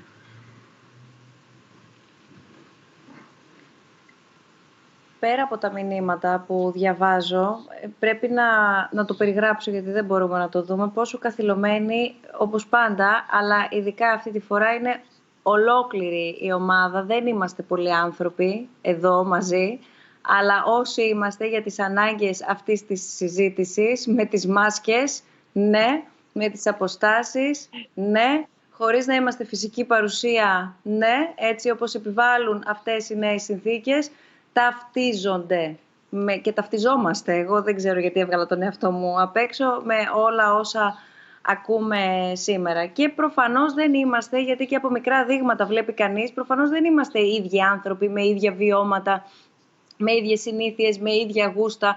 Εδώ λοιπόν βλέπουμε πώς μέσα στην ο καθένας δική του απομόνωση βρισκόμαστε όλοι μαζί σε ένα σύνολο, άρα ας κοιτάξουμε καλύτερα ο ένας τον άλλον και λίγο πιο αληθινά, γιατί αυτές οι ρογμές έχουν καλυφθεί με πρόχειρα υλικά πολλές φορές και μετά είναι σαν το νερό που θα τη βρει τη δίωδο. Δεν υπάρχει περίπτωση, ό,τι και να βάλεις εσύ σε αυτή τη ρογμή, αν δεν την δεις και δεν την ξέρεις, θα έρθει νομίζω η πλημμύρα. Είναι φυσιολογικό να νιώθουμε, διαβάζω ερώτημα που το βλέπουμε και στους δέκτες μας, πραγματική θλίψη και απόγνωση, ενώ οι συνθήκες ζωής μας είναι σε πολύ καλύτερο επίπεδο από ό,τι άλλων συνανθρώπων μας σε αυτή την περίοδο. Καλή υγεία οικογενειακού κύκλου, επαρκή επαγγελματική δραστηριότητα, φίλοι που μας ακούν και μας κρατάνε παρέα, έστω από μακριά. Το να έχω να πάρω κάποιον τηλέφωνο, για παράδειγμα. Τη ρωτάει αν είναι φυσιολογικό να νιώθουμε... Αν είναι φυσιολογικό να νιώθουμε πραγματική θλίψη και απόγνωση, ενώ μπορούμε να είμαστε απομονωμένοι μεν, αλλά να είμαστε καλά στην υγεία μας, να έχουμε ανθρώπους να μιλήσουμε. Νομίζω ότι είναι μια ηθική στάση αυτή που δείχνει μια σκέψη που ταλανίζει, έχει μια πολύ ηθική διάσταση αυτό που την αναγνωρίζω πάρα πολύ, ταυτίζομαι μαζί της με αυτό το ερώτημα.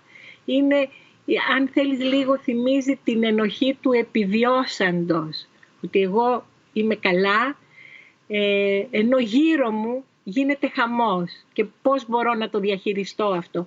Φοβούμαι ότι σε αυτό το δίλημμα δεν υπάρχει απάντηση, αλλά εμένα, να σας πω κάτι, ο άνθρωπος που θέτει, δεν ξέρω είναι άντρας ή γυναίκα που θέτει αυτό το ερώτημα, για μένα δεν μας έχει γράψει όνομα. Φέρνει σε επαφή με μια ηθική διάσταση που ελπίζω να μην τον βαραίνει αυτόν τον άνθρωπο αυτό το ερώτημα, απλώς να του πιστοποιεί πάρα πολύ την ευαισθησία του. Άλλη μια κακοποιημένη λέξη, αλλά θα την πω, την ευαισθησία του σαν άνθρωπος. Όπως είναι γνωστό και το ανέφερες και νωρίτερα, Φωτεινή, επί καραντίνας αυξήθηκαν ιδιαίτερα τα φαινόμενα ενδοοικογενειακής βίας. Από την γραμμή υποστήριξης, μάλιστα, τη 10306 που έλεγα και νωρίτερα ότι συνομιλήσαμε μας ανέφεραν την ύπαρξη πολλών καταγγελιών βίαιων συμπεριφορών εναντίον γυναικών, παιδιών, ακόμα και ηλικιωμένων. Θέλω να μας μιλήσεις λίγο περισσότερο για αυτό το θέμα, γιατί αυτό το θέμα παραμένει ένα σκοτεινό θέμα ακριβώς επειδή τα θύματα δύσκολα μιλούν και ταυτόχρονα πολλές φορές, εκτός από τη δυσκολία του να μιλήσουν, γιατί υπάρχει ο φόβος και ούτω καθεξής, είναι πολύ εύκολο να θυματοποιηθούν κιόλας, οπότε να νιώσουν και κάπως να αιτιολογήσουν αυτό που τους συμβαίνει. Η ενδοοικογενειακή βία που περιλαμβάνει και τις γυναίκες και τα παιδιά είναι ένα καλά κρυμμένο μυστικό, μπορούμε να πούμε, που κλονίζει τα θεμέλια της Αγίας Οικογένειας και γι' αυτό όσο γίνεται σκεπάζεται από μία σιωπή. Είναι διαταξικό, δεν αφορά τους μη προνομιούχους, ας πούμε, το βλέπουμε σε όλες τις τάξεις να συμβαίνει και έχει σημασία αυτό να το πούμε. Και πράγματι σε αυτή τη δύσκολη συνθήκη που ζούμε φαίνεται ότι έχει αυξηθεί πάρα πολύ, ιδιαίτερα σε πονάει να σκεφτείς την βία που εκφορτίζουν στα παιδιά, στα ανυπεράσπιστα παιδιά, ποιοι οι φροντιστές του, οι άνθρωποι αυτοί που υπάρχουν εκεί για να μεριμνούν γι' αυτό, οι γονείς του, οι ίδιοι γονείς του να είναι εκείνοι που το κακοποιούν. Και είναι πολύ, με πονάει πολύ το γεγονός πόσο τα παιδιά αυτά, ιδίως όταν είναι σε μικρή ηλικία, δεν μπορούν να το ξεχωρίσουν. Νομίζουν ότι έτσι είναι, έτσι πρέπει να γίνεται. Είναι μέσα, πώς ένας τυφλός εκγενετής, δεν ξέρει πώς είναι τα χρώματα. Τα μικρά παιδάκια συνηθίζουν ότι αυτή είναι η κανονική, ανήκει στους γονείς του και οι γονείς του μπορούν ακόμα και να τον κακοποιήσουν. Θυμάμαι εδώ μια πολύ θλιβερή ιστορία στην προ-κορονοϊού εποχή, γιατί προφανώς όλα αυτά δεν ξεκίνησαν τώρα, διαιωνίζονται, απλώς μπορεί να εντείνονται τώρα. Ένα αγοράκι λοιπόν που εμφανίστηκε το καλοκαίρι στο σχολείο, ξέρω εγώ τον Ιούνιο, μέσα στη ζέστη, εμφανίστηκε με σκεπασμένα τα χεράκια του. Για να μην δει ο δάσκαλος τις χαρακές που ο μέθησος πατέρας του για μία ακόμη φορά του είχε με ένα μαχαίρι του είχε κάνει την προηγούμενη μέρα. Εκείνη τη στιγμή μπορεί να σκεφτεί κανείς τι δείχνει το παιδάκι αυτό που ήθελε να καλύψει. Θέλει να προστατεύσει το γονιό του, θέλει να προστατεύσει τον εαυτό του από το δημόσιο βλέμμα ότι είμαι άξιος αγάπης, δεν είμαι άξιος κακοποίησης, άρα η κακοποίηση αυτή δεν συμβαίνει. Αυτά το μακριμάνικο μανίκι του μικρού κακοποιημένου παιδιού μου έχει μείνει, ας πούμε. Όπως επίσης τώρα τα σχολεία είναι κλειστά, δεν μπορεί ο καθηγητής, ο εκπαιδευτικός να το δει αυτό. Είναι άλλο ένα εμπόδιο. Όλα αυτά γίνονται τώρα εν κρυπτό. Το κρυφτό κρύβει μέσα κρύβει πολλούς σκελετούς μέσα στις οικογενειακές αιστείες σε αυτή η εποχή. Έχει έρθει ένα ερώτημα, αν μπορούμε να το δούμε παρακαλώ, που μας λέει ότι ως single, χωρίς σχέση δηλαδή, και queer, η απομόνωση ήταν ήδη σκληρή. Επιπλέον η πανδημία χτύπησε σοβαρά την οικογένειά μου και νιώθω ακόμα πιο ευάλωτος ή ευάλωτη από ποτέ. Δεν υπάρχει πια η έννοια της κοινότητας, δεν υπάρχει κάποιος να μπορώ να βασιστώ. Πώς θα μπορούσα να αποφύγω λοιπόν την τόση μοναξιά? Εδώ πέρα είναι αυτό το τεράστιο θέμα του στιγματισμού, του επιθετικού στιγματισμού, του απαράδεκτου πλην όμως υπαρκτού στιγματισμού των διαφορετικών ομάδων από τη λεγόμενη, εδώ πέρα μπορώ να πω είναι η παθολογία της φυσιολογικότητας που κάνει αυτούς τους αποκλεισμούς, από την οποία δυστυχώς υποφέρουν και πλήττονται ένα σωρό άνθρωποι σήμερα και σε εποχές στέρησης και ζόρικες εποχές όλα αυτά δυστυχώς αυξάνονται. Αυξάνεται το μίσος, αυξάνεται ο φόβος για το διαφορετικό, νιώθεις ότι περιφρουρείς την φυσιολογικότητά σου αποκλείοντας τον άλλον.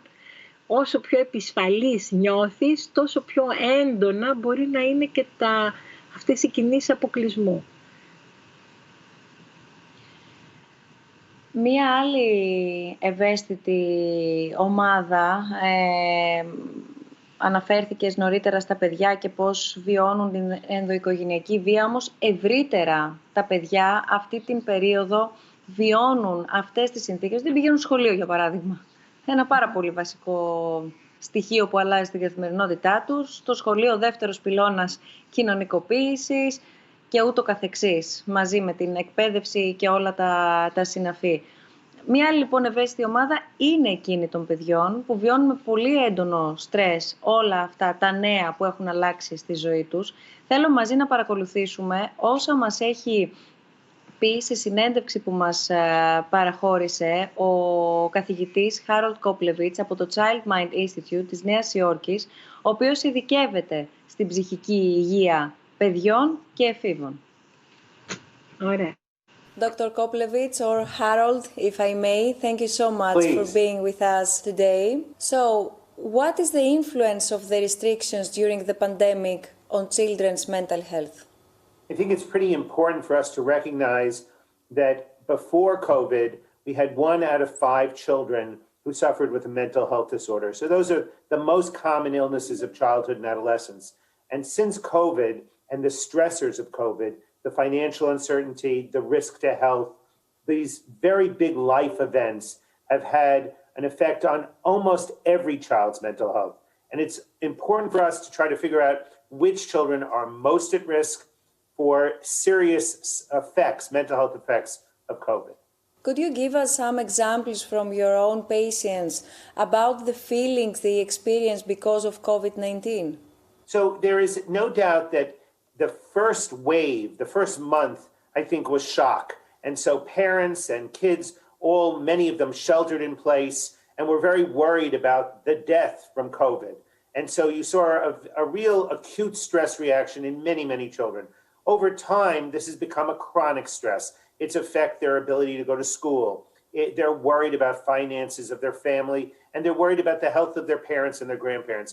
And so when something goes from acute to chronic, we start to see signs and symptoms of difficulty with attention span, sometimes with sleep, sometimes with the ability to enjoy themselves and be optimistic. And we're particularly aware that big life changes has a bigger effect on the mental health of children than it does on adults. When we look at this carefully, adults are more concerned about COVID worries about their health and also what their pre-existing condition was. Were they healthy before COVID? For kids, big life changes has a major effect on their mental health. Many patients have been talking to us in person and through surveys that we've done of children and of parents about what their concerns have been. The overriding difference seems to be school. The fact that they can't go to school in a usual way, that they have to do distance learning. Many of the kids complain that they're not sure they can focus, they can pay attention, and they also feel incredibly lonely. All of a sudden, their friends, whether it was just having lunch with them or hanging out with them after school, all of those experiences have disappeared for the time being. And it's really put a lot of pressure on parents to figure out ways that they're not only a parent, they're not only an assistant teacher, but in some ways they're a companion, and how to make sure that their children can still have some socialization with a screen or with an outdoor social distance kind of gathering. But kids are worried, and I think kids are also worried about the future. It happens that it's very difficult for kids to recognize that when we say we only have another 6 months of this, it seems like an eternity. For us who are adults, 6 months is a small proportion of how long we've lived. For them, it seems like it's never going to end. And we worry that they're getting demoralized, not necessarily depressed, but they're starting to lose hope that things will get better. And parents and doctors have to really break this down for them. Let's get through this week. Let's see what was good this week. What do we have to be grateful for? What is your fear for the future in terms of the effect of COVID-19, especially on children? So I think that in the same way that in many ways we weren't prepared for a global pandemic, I think we also have a problem that we have to now prepare for a wave of anxiety. It would be normal that once we're vaccinated, once the country opens up or the world opens up, that children who have been at home and haven't had to separate from their parents might have more separation anxiety than before. They may have more social anxiety, so that if they were suffering before COVID, their symptoms have gone underground. And I worry about those kids who have obsessive compulsive disorder. And I also am concerned that some kids are going to have PTSD symptoms. So as a world, as a society, I think we really have to give a priority to mental health of our children and adolescents because of COVID. Is there any positive side on the way the whole humanity and mental health community had to reconsider, let's say, their approach and methods? Yeah, so I think it's a moment where for many years the stigma surrounding mental health disorders have kept parents from getting the help that they need. In the United States, it takes on average 2 years from the onset of symptoms before a parent goes and gets mental health for consultation for their child. So if you think that if they got a rash, they would go get help a few hours later. And if the rash didn't go away, they'd call a doctor 2 or 3 days later. And if that didn't work, they'd go see a specialist 2 weeks later. And yet we wait 2 years. So if there was ever a time for us to find a silver lining because of COVID, I think it's the fact that now we have telemental health, which makes us available much easier, the privacy of one's home, no transportation problems. But secondly, the moment that everyone needs to think about their mental health, particularly for children.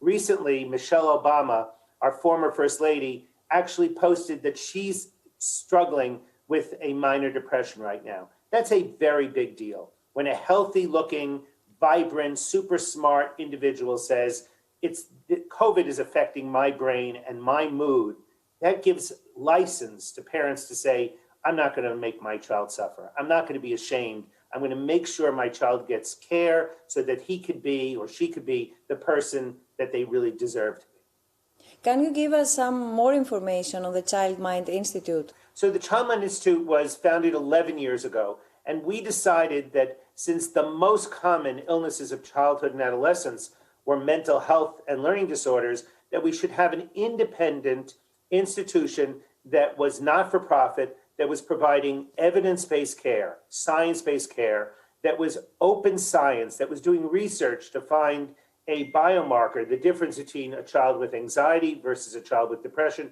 and to share that data with scientists around the world before we published, so that many, many more, thousands of scientists from everywhere were looking at the data about the developing brains of kids who might have a mental health disorder. And last, we think it's important to educate the world about how real, common, and treatable. And we see that the biggest advances, in our opinion, are in the psychosocial interventions, cognitive behavioral therapy, dialectical behavioral therapy, parent management treatments, treatments that take 10, 12 sessions, and you see massive, massive changes. Thank you so much, Harold, for this discussion. Oh, it's been my pleasure. And thank you for the work that SNF is doing. Με αφορμή την άποψη του Χάρολτ Κόπλεβιτς ότι η πανδημία μπορεί να μας βοηθήσει να μιλάμε πιο ανοιχτά για θέματα ψυχικής υγείας, πιστεύεις, Φωτεινή, ότι υπάρχουν και άλλες θετικές πλευρές που ενδεχομένως μπορούσαμε να δούμε ως προς τον επαναπροσδιορισμό μας λόγω του εγκλισμού? Σαν να μας ανάγκασε δηλαδή η καραντίνα να κάνουμε ένα διάλειμμα από αυτό που λέγαμε και νωρίτερα, από την καθημερινότητα, όχι την κανονικότητα, την καθημερινότητα, και να κοιτάξουμε προς το εσωτερικό της ψυχής μας ο καθένας από εμάς και η καθεμία. Καταρχήν, ακούγοντας αυτούς τους τόσο σημαντικούς επιστήμονες να μιλάνε, ο μεν ένας για τις ψυχικές διαταραχές, ο δε άλλος για τα προβλήματα των παιδιών, ήδη νομίζω ότι ταυτιζόμαστε και με τους ψυχικά ασθενείς. Πολλά από αυτά τα συμπτώματα ήδη νιώθουμε να τα έχουμε και με τα μικρά παιδιά, με όλα αυτά που βιώνουν τώρα.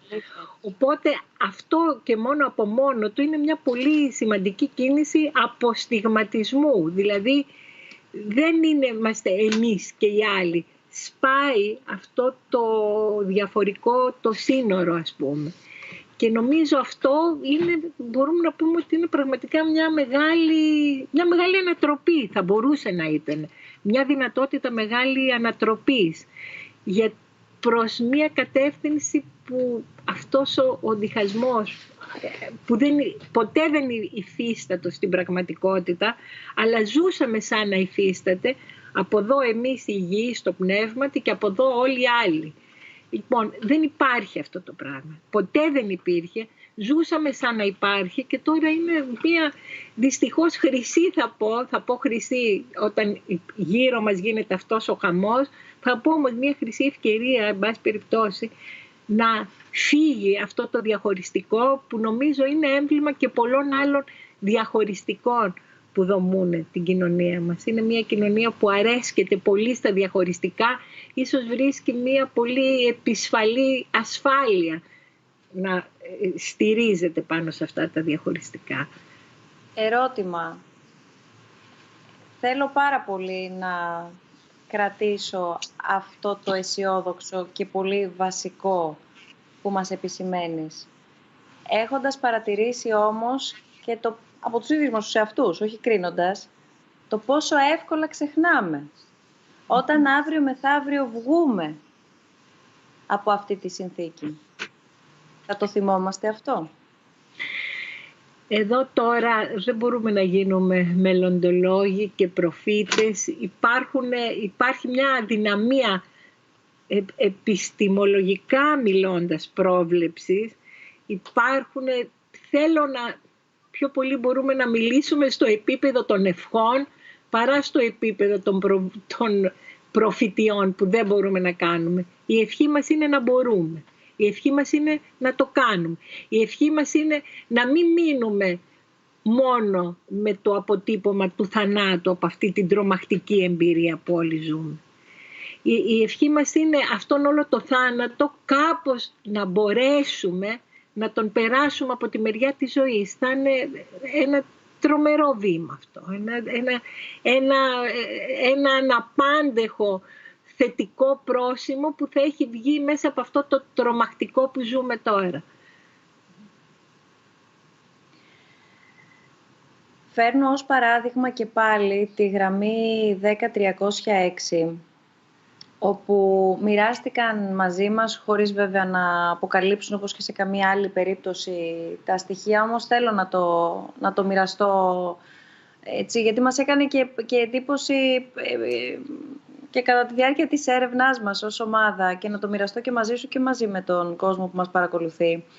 Μας έλεγαν λοιπόν για ένα περιστατικό μιας ηλικιωμένης κυρίας, όπου κατά τη διάρκεια της Μεγάλης Εβδομάδας κάθε βράδυ έπαιρνε τηλέφωνο προκειμένου να απαγγείλει ένα ποίημα στους ψυχολόγους της γραμμής υποστήριξης. Θέλω να μας το σχολιάσεις αυτό και να δούμε αν τελικά δεν μας λείπει μόνο η επικοινωνία, αλλά δεν ξέρω πώς να το διατυπώσω, και η έκφραση, και εμείς να εκφραστούμε, αλλά και σε κάποιον να εκφραστούμε. Να είναι κάποιος εκεί για να μας δει, να είναι κάποιος εκεί για να μας ακούσει, να είναι κάποιος εκεί να μας διακρίνει. Αυτή την ιστορία νομίζω την έχω ακούσει και με είχε και εμένα έτσι διακινήσει πολύ. Αυτή η γυναίκα ήτανε, τρομερό λαψούς, είναι ποιήτρια και ζει μόνη της. Νομίζω εκείνη τη στιγμή που παίρνει τη γραμμή και λέει ένα ποίημα της, έρχεται σε επαφή με κάτι που δεν θέλει να ξεχάσει από την ταυτότητά της. Ότι δεν ήταν ποιήτρια, εξακολουθεί να είναι τώρα ποιήτρια. Και αυτό της δίνει μια δύναμη και σε αυτό που είναι και στο να το μοιράζεται με κάποιον άλλον. Γράφοντας ένα ποίημα για τον εαυτό σου είναι ένα, και ένα δεύτερο είναι η απεύθυνση αυτού του ποίηματος. Νομίζω εκείνη την ώρα, ακριβώς εδώ έχουμε μια συνθήκη όπου μετατοπίζεται ο θάνατος από τη μεριά της ζωής. Το ανθρώπινο άγγιγμα, για να έρθουμε στα πρακτικά, πλην όμως σημειολογικά. θα σταματήσει σύντομα να συνδέεται με μια αυτόματη συστολή ή εικόνα κινδύνου? Η δίψα μας γι' αυτό θα ξεπεράσει το τραύμα? Ένα ερώτημα που μας έχει έρθει. Όλοι θα έχουμε παρατηρήσει, το βλέπω κι εγώ, βλέπουμε διάφορες εικόνες από παλιά που είναι κόσμος μαζί, που χορεύει, που αγκαλιάζεται, που φιλιέται σε διάφορα φιλμ, σε δικές μας αναμνήσεις από παλιά. Και έχουμε μία παραξενιά, λέμε πω τι γίνεται εδώ πέρα. Σαν να βλέπουμε κάτι, σαν να έχει γίνει ήδη ασυνήθιστο αυτό το πράγμα και μας δημιουργεί μια παραδοξότητα μέσα μας. Έχω την αίσθηση, πάλι θέλω να πιστεύω, ότι αυτό σιγά σιγά θα φύγει και θα ξανααποκτήσει τη χαμένη της κανονικότητα, η ανθρώπινη επαφή που τώρα την έχει χάσει. Τώρα μας φαίνεται τελείως παράξενο. Είδες πόσο εύκολα συνηθίσαμε η οικειότητα, πόσο εύκολα ανταλλάσσεται το οικείο με το ανίκιο. Νομίζω θα είναι θέμα χρόνου να επιστρέψουμε στην χαμένη οικειότητα του αγγίγματος που είναι τόσο σημαντική. Να ρωτήσω, Φωτεινή, στο βαθμό βεβαίως που επιτρέπεται, πώς εσύ βίωσες και εξακολουθείς να βιώνεις όλη αυτή τη συνθήκη? Εγώ φοβούμαι. Λέω και εγώ φοβούμαι ενοχικά, θα το πω λίγο, ότι είμαι από την άλλη όχθη. Νιώθω ότι είμαι προστατευμένη. Πολύ συχνά αναλογίζομαι το βάρος αυτής της προστασίας, μιλώ ειλικρινά. Δεν το υποδίωμαι αυτό, το νιώθω. Γιατί και στο επίπεδο της σχέσης, αλλά και στο επίπεδο της δημιουργικότητας, δεν άφησα, προσπάθησα να μην καταβληθώ. Και αυτό έχει πολύ μεγάλη σημασία. Ας πούμε, μέσα στον εγκλισμό, γράψαμε με την Τασούλα την Επτακύλη, ανταλλάσσαμε γράμματα που έγιναν ένα είδος ημερολογίου καραντίνας. Αυτό το μοίρασμα ήταν ήδη κάτι που είχα την αίσθηση ότι ακόμα και τα μαύρα σκοτάδια, ακόμα και οι τρύπες, ακόμα και οι αϊπνίες, οι εφιάλτες θα μπορούσαν να γίνουν αντικείμενο μιας καταγραφής, να αναδειχθούν μέσα από τη γραφή, μέσα σε ένα γράμμα. Σε όλη μου τη ζωή ήταν ο δικός μου τρόπος να μπορώ να διαχειρίζομαι την οδύνη μέσα από τη γραφή. Λοιπόν, νιώθω τον εαυτό μου, ακόμα και μόνο μέσα από αυτό, ότι σαν συγγραφέας έχω ένα προνόμιο. Να μπορώ να αναδεικνύω γράφοντας ακόμα και τα πιο σκοτεινά κομμάτια και την ώρα που τα περιγράφεις, την ώρα που τα καταγράφεις, ήδη κάτι μεταβολίζεται, κάτι περνάει και μεταμορφώνεται. Η οδύνη, ακόμα και το μεγαλύτερο σκοτάδι, περνάει μέσα από αυτή τούτη την καταγραφή από τη μεριά της ζωής. Οπότε πρέπει να πω εκεί ήμουνα προστατευμένη, όπως και για πολλά άλλα πράγματα. Αυτό όμως θέλω να πιστεύω ότι δεν με καθιστά καθόλου ανήμπορη να μπορώ να μπω στη θέση του άλλου που δεν είμαι και να νιώσω ακριβώς πώς νιώθω. Ή περίπου, για να το πω ακόμα πιο ειλικρινά, να νιώσω περίπου πώς νιώθει. Γιατί ίσως το να πω ακριβώς πώς νιώθει είναι και λίγο μια έπαρση, μια ιεροσυλία να μπορώ να πω. Αλλά σχεδόν πώς νιώθει, υπογραμμίζοντας το σχεδόν, νομίζω ότι είμαι στη θέση να το κάνω. Να συμπληρώσω εγώ μόνο, γιατί έχει σημασία όχι μόνο το περιεχόμενο του βιβλίου, αλλά και ο τρόπος με τον οποίο το δημιουργήσατε μαζί με την πολύ καλή συνάδελφο, παύλα άνθρωπο, γιατί ξεχωρίζει η Τασούλα Επτακύλη. Έχει σημασία και το περιεχόμενο που λαμβάνουμε όλοι οι αναγνώστες, αλλά έχει πολύ μεγάλη σημασία και η ιστορία που μόλις μας περιέγραψες. Δεν θέλεις ωστόσο και δεν γίνεται μία προβολή του βιβλίου για άλλο λόγο. Εγώ όμως θα πω ότι το βιβλίο ονομάζεται «Με βλέπεις» της Φωτεινής Τσαλίκογλου που συζητάμε εδώ μαζί και της καλής και αγαπημένης συναδέλφου Τασούλας Επτακίλη. Κυκλοφόρησε το Σεπτέμβριο του 20, ενδιαμέσως δηλαδή, των δύο αυτών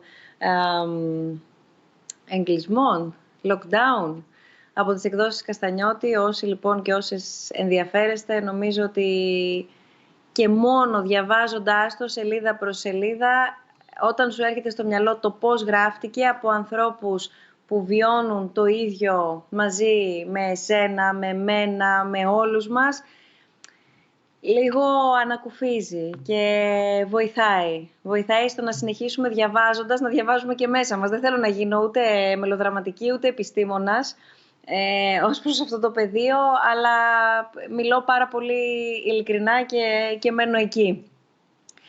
Δεδομένου όμως ότι είμαστε στο κλείσιμο αυτής της τόσο σκληρής χρονιάς που χαρακτηρίστηκε από μια τεράστια περιπέτεια υγείας για ολόκληρο τον πλανήτη, πολλοί είναι εκείνοι που σπέβδουν να ακυρώσουν αυτή τη χρονιά, να τη σβήσουν από την ιστορία, από απλές συζητήσεις λέγοντας ότι εγώ δεν θα τη μετρήσω αυτή τη χρονιά στην ηλικία μου, για παράδειγμα. Δεν υπήρξε αυτός ο χρόνος. Εγώ θα κλείσω όσα έκλεισα φέτος του χρόνου. Βλέπουμε εδώ πέρα εξώφυλλα από το διεθνή τύπο να παίρνουν θέση ή να καίνε στον κάδο των σκουπιδιών το 2020, ο Economist εδώ πέρα να δείχνει έναν ολόκληρο πλανήτη να έχει κλείσει. Νωρίτερα είδαμε το εξώφυλλο εδώ, από τον Time, το 2020 με ένα κόκκινο χ, the worst year ever, και θέλω λίγο να το προσεγγίσουμε μέσα από το δικό σου πρίσμα. Πώς επηρέασε τον ψυχισμό μας, δηλαδή, η φετινή χρονιά. Έχουμε λάβει πάρα πολλές απαντήσεις σε αυτό το ερώτημα από τον κόσμο, προαναγγέλλοντας τη σημερινή μας συνάντηση, που πραγματικά, θα το πω ευγενικά, να μας λέει το εξής. Μας διέλυσε. Με άλλη διατύπωση. Αλλά αυτό νιώθει την ανάγκη να μοιραστεί ο κόσμος και ταυτόχρονα βλέπουμε πολύ κόσμο, αλλά βλέπουμε και τον διεθνή τύπο να θέλουν όχι να φύγει και να μην ξανάρθει, να πιστούμε ότι δεν υπήρξε αυτή η χρονιά. Πώς πρέπει τελικά να θυμόμαστε το 20? Ναι, δεν συμφωνώ καθόλου με αυτά τα εξώφυλλα, με αυτή τη διαγραφή, με αυτές τις φωτιές που να καίει. Σκέφτομαι τώρα ότι αν διαγράψουμε, σκέφτομαι λίγο όλους αυτούς τους ανθρώπους, και είναι χιλιάδες όλο τον κόσμο, που χάσανε ένα δικό τους άνθρωπο. Διαγράφοντας αυτή τη χρονιά, είναι σαν να ξεχνάμε τους νεκρούς μας. Είναι σαν οι νεκροί αυτοί να μην υπήρξανε. Το βρίσκω πραγματικά πάρα πολύ ενδεικτικό της εποχής, αυτής της μη πενθούς, όπως την έχω αποκαλέσει, εποχή που λέει όχι στο πένθος, αλλά είναι και πολύ άδικο. Είναι πολύ άδικο, είναι σαν να, νομίζω πρέπει να, εγώ πολύ πιο καλά θα έβλεπα ένα εξώφυλλο, ας πούμε, που μας έδειξε στο Time, τους χιλιάδες μικρά, σαν φωτογραφίες ή σαν ονόματα, μικρές φωτογραφιούλες με ανθρώπους που πεθάνανε μέσα από τον κορονοϊό. Να είναι New York Times είχαν κάνει κάτι αντίστοιχο την Άνοιξη, αν θυμάμαι αλλά καλά. να υποδεχτούμε το καινούριο έτος μνημονεύοντας τις απώλειές μας και όχι διαγράφοντας τες. Είναι σαν να έχεις ένα πρόσωπο που να είναι γεμάτο ρητίδες και να προσπαθείς να το τσιτώσεις για να μην θυμάσαι. Είναι η αλήθεια μας, είναι η πραγματικότητά μας. Κάτι που συμβαίνει όμως. Συμβαίνει πολύ. Ναι. Αυτό λοιπόν που συμβαίνει, μπορούμε να επιτρέψουμε στον εαυτό μας, αυτή η κανονικότητα που συμβαίνει, να την αμφισβητήσουμε, να μην μας αρέσει. Και είναι πάρα πολύ χαρακτηριστικό αυτά τα εξώφυλλα, πραγματικά δεν τα ήξερα. Με βρίσκουν εντελώς για τους λόγους που είπα αντίθετη. Πρέπει να τιμήσουμε αυτό που έγινε, προφανώς να μείνει πίσω, προφανώς να προχωρήσουμε μπροστά, μέσα με τα εμβόλια να είναι πίσω, αλλά όχι σαν να μην έχει γίνει.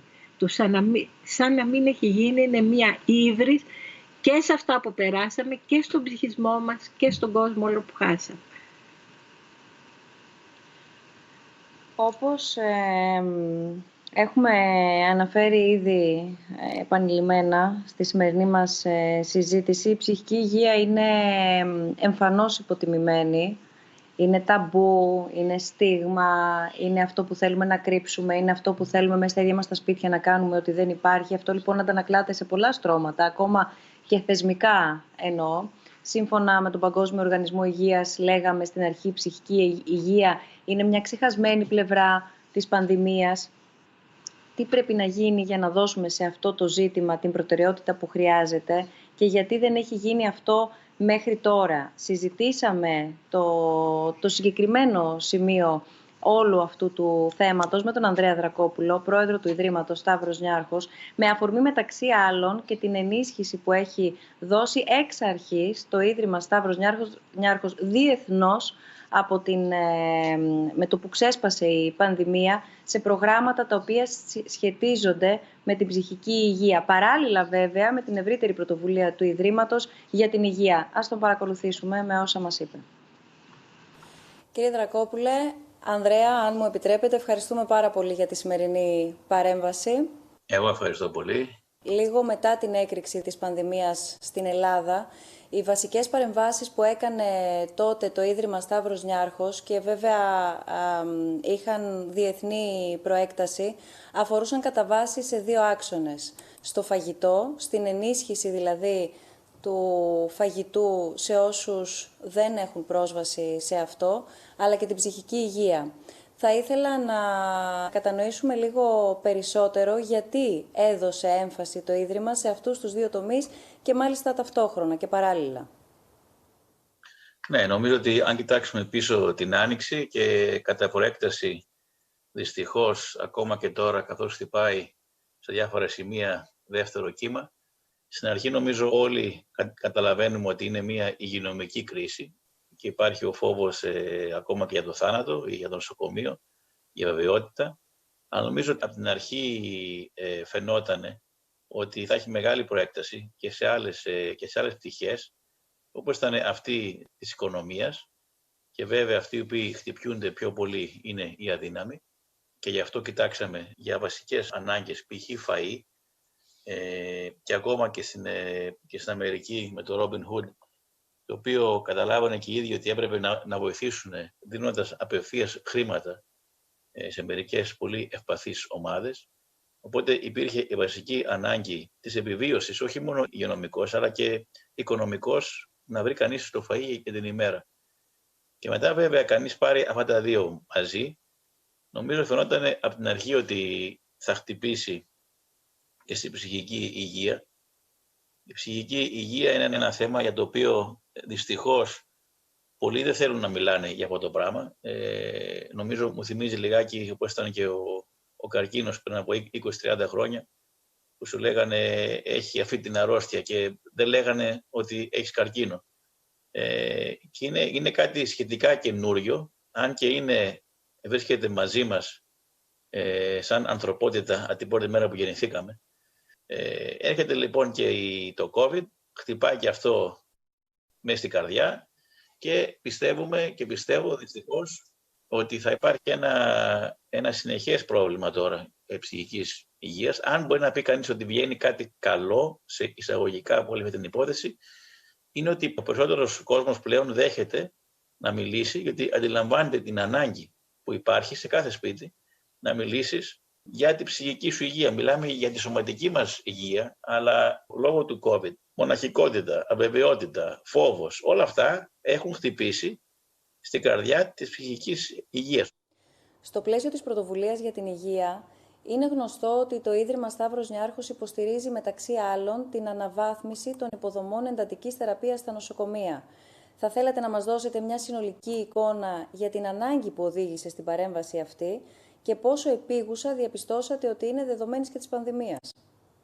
Ακόμα και στη Νέα Υόρκη, από την αρχή που είχε χτυπηθεί πρώτη από όλους, ήταν και μια μεγάλη έκπληξη νομίζω για όλους μας, που ήταν ο φόβος ότι τα νοσοκομεία δεν θα μπορέσουν να ανταπεξέλθουν και ειδικά η ΜΕΘ και η ΜΑΦ, κανείς δεν είχε αρκετά κρεβάτια εντατικής για να βοηθηθεί ο κόσμος.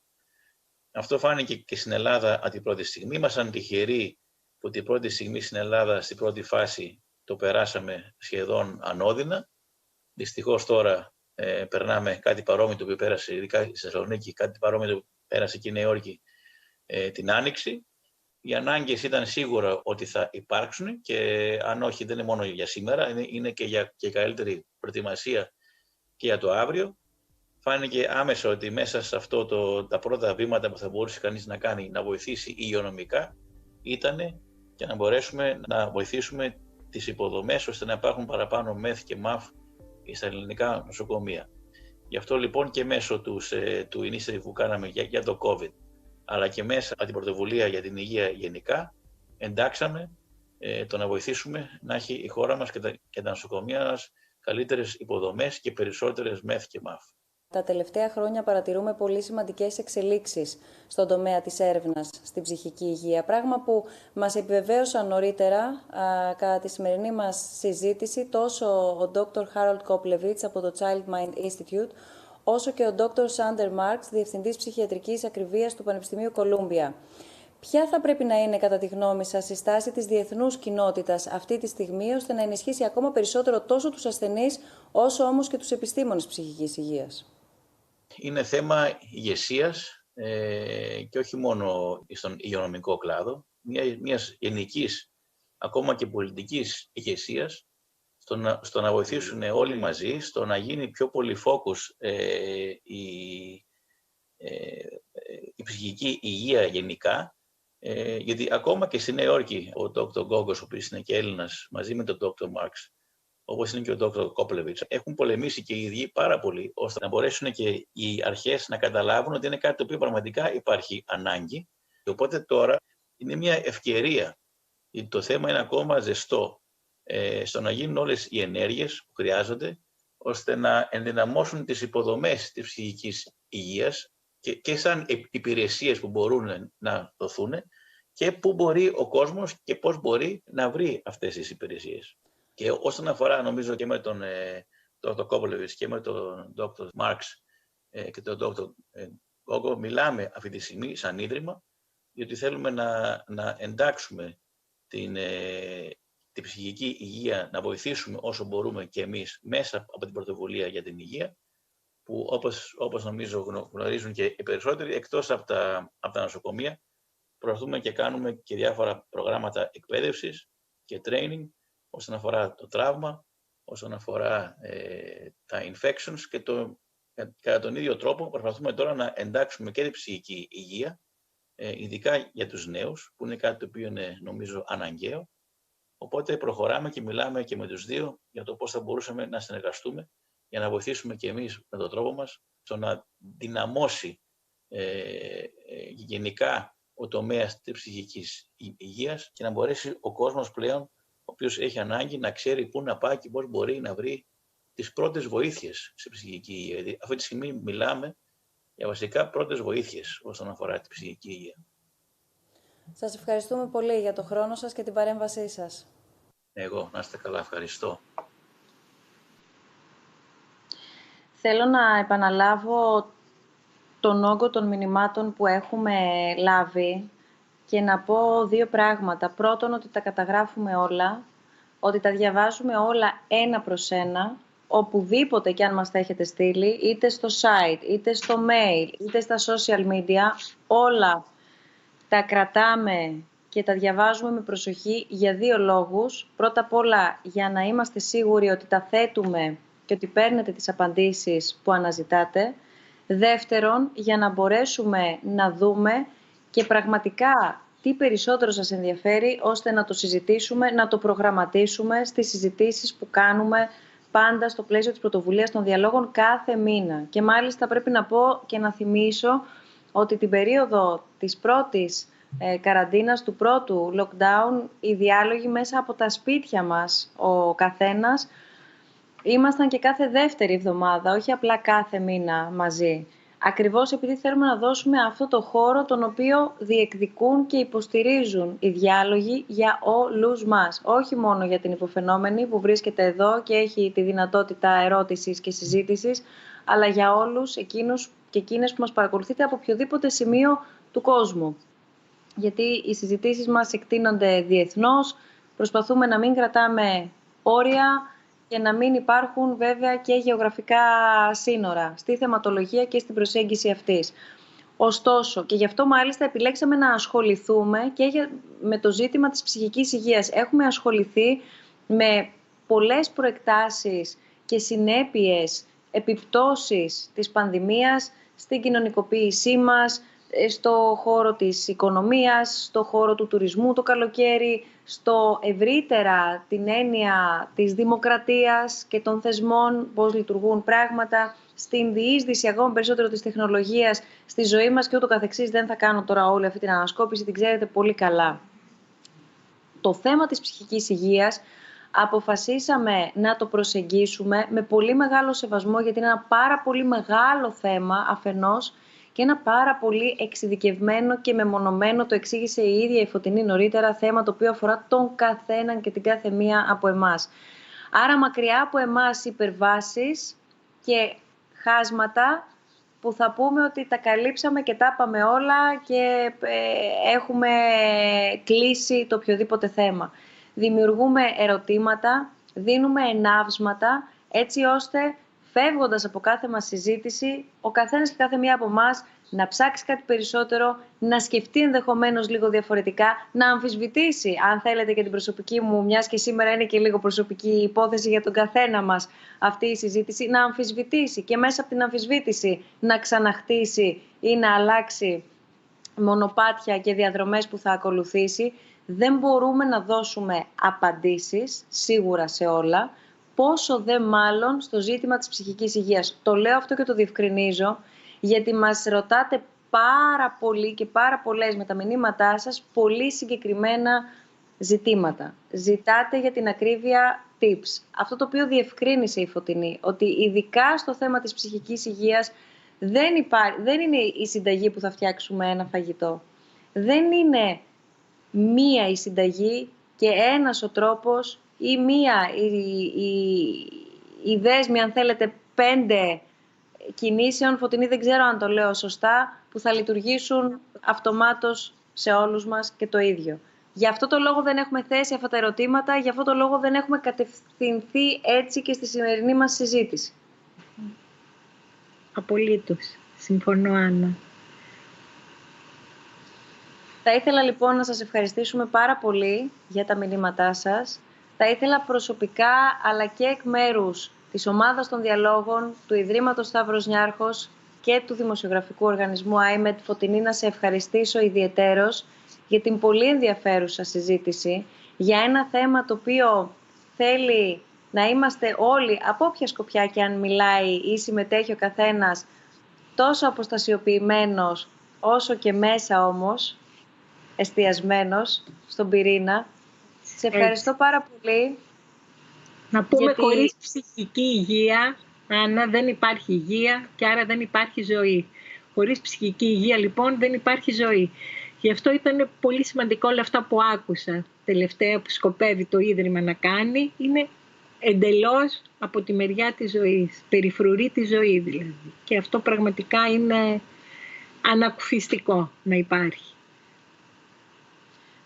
Ευχαριστώ πολύ για ακόμα μία φορά για τη σημερινή μας συζήτηση. Θέλω να δεσμευτούμε ότι θα ανανεώσουμε τη συνάντησή μας το 2021. Γιατί σίγουρα υπάρχουν... Χτυπάει κάπως. Το 2021, το 2021. Όλες, ναι. Ναι. Γιατί ακριβώς και μέσα από τους διαλόγους οφείλουμε και εμείς να δώσουμε, όχι μόνο η επιστήμη ή η κοινωνία ή οι θεσμοί, τη θέση που αρμόζει την ψυχική υγεία, αλλά και μέσα από συζητήσεις στοχεύοντας σε πιο εξειδικευμένα ζητήματα γύρω και από την έρευνα και από την επιστήμη αυτή καθεαυτή και την καινοτομία και τα προβλήματα στον τομέα της ψυχικής υγείας. Οπότε ας ανανεώσουμε το ραντεβού μας για τους επόμενους μήνες. Σε λίγες ημέρες αλλάζουμε χρονιά. Ας μην την ξεχάσουμε αυτή τη χρονιά. Εγώ προσωπικά αναρωτιέμαι πώς μπορούμε να την ξεχάσουμε, αλλά ας επιλέξουμε να μην την ξεχάσουμε αυτή τη χρονιά, γιατί υπήρξε, άρα μάλλον για κάποιο λόγο υπήρξε. Πραγματικά θέλω να ευχαριστήσω όλους σας για το πώς πορευτήκαμε αυτή τη χρονιά, γιατί πορευτήκαμε και εμείς πρωτόγνωρα από εκεί που βρισκόμασταν όλοι μαζί. Εξακολουθούμε και βρισκόμαστε όλοι μαζί, αλλά κάπως αλλιώς. Από εμένα λοιπόν και όλη την ομάδα των διαλόγων και εκ μέρους του Ιδρύματος Σταύρος Νιάρχος ευχόμαστε από καρδιάς υγεία, σωματική και ψυχική για το νέο έτος. Να είστε όλοι και όλες καλά. Γεια σας. Καλή μας χρονιά.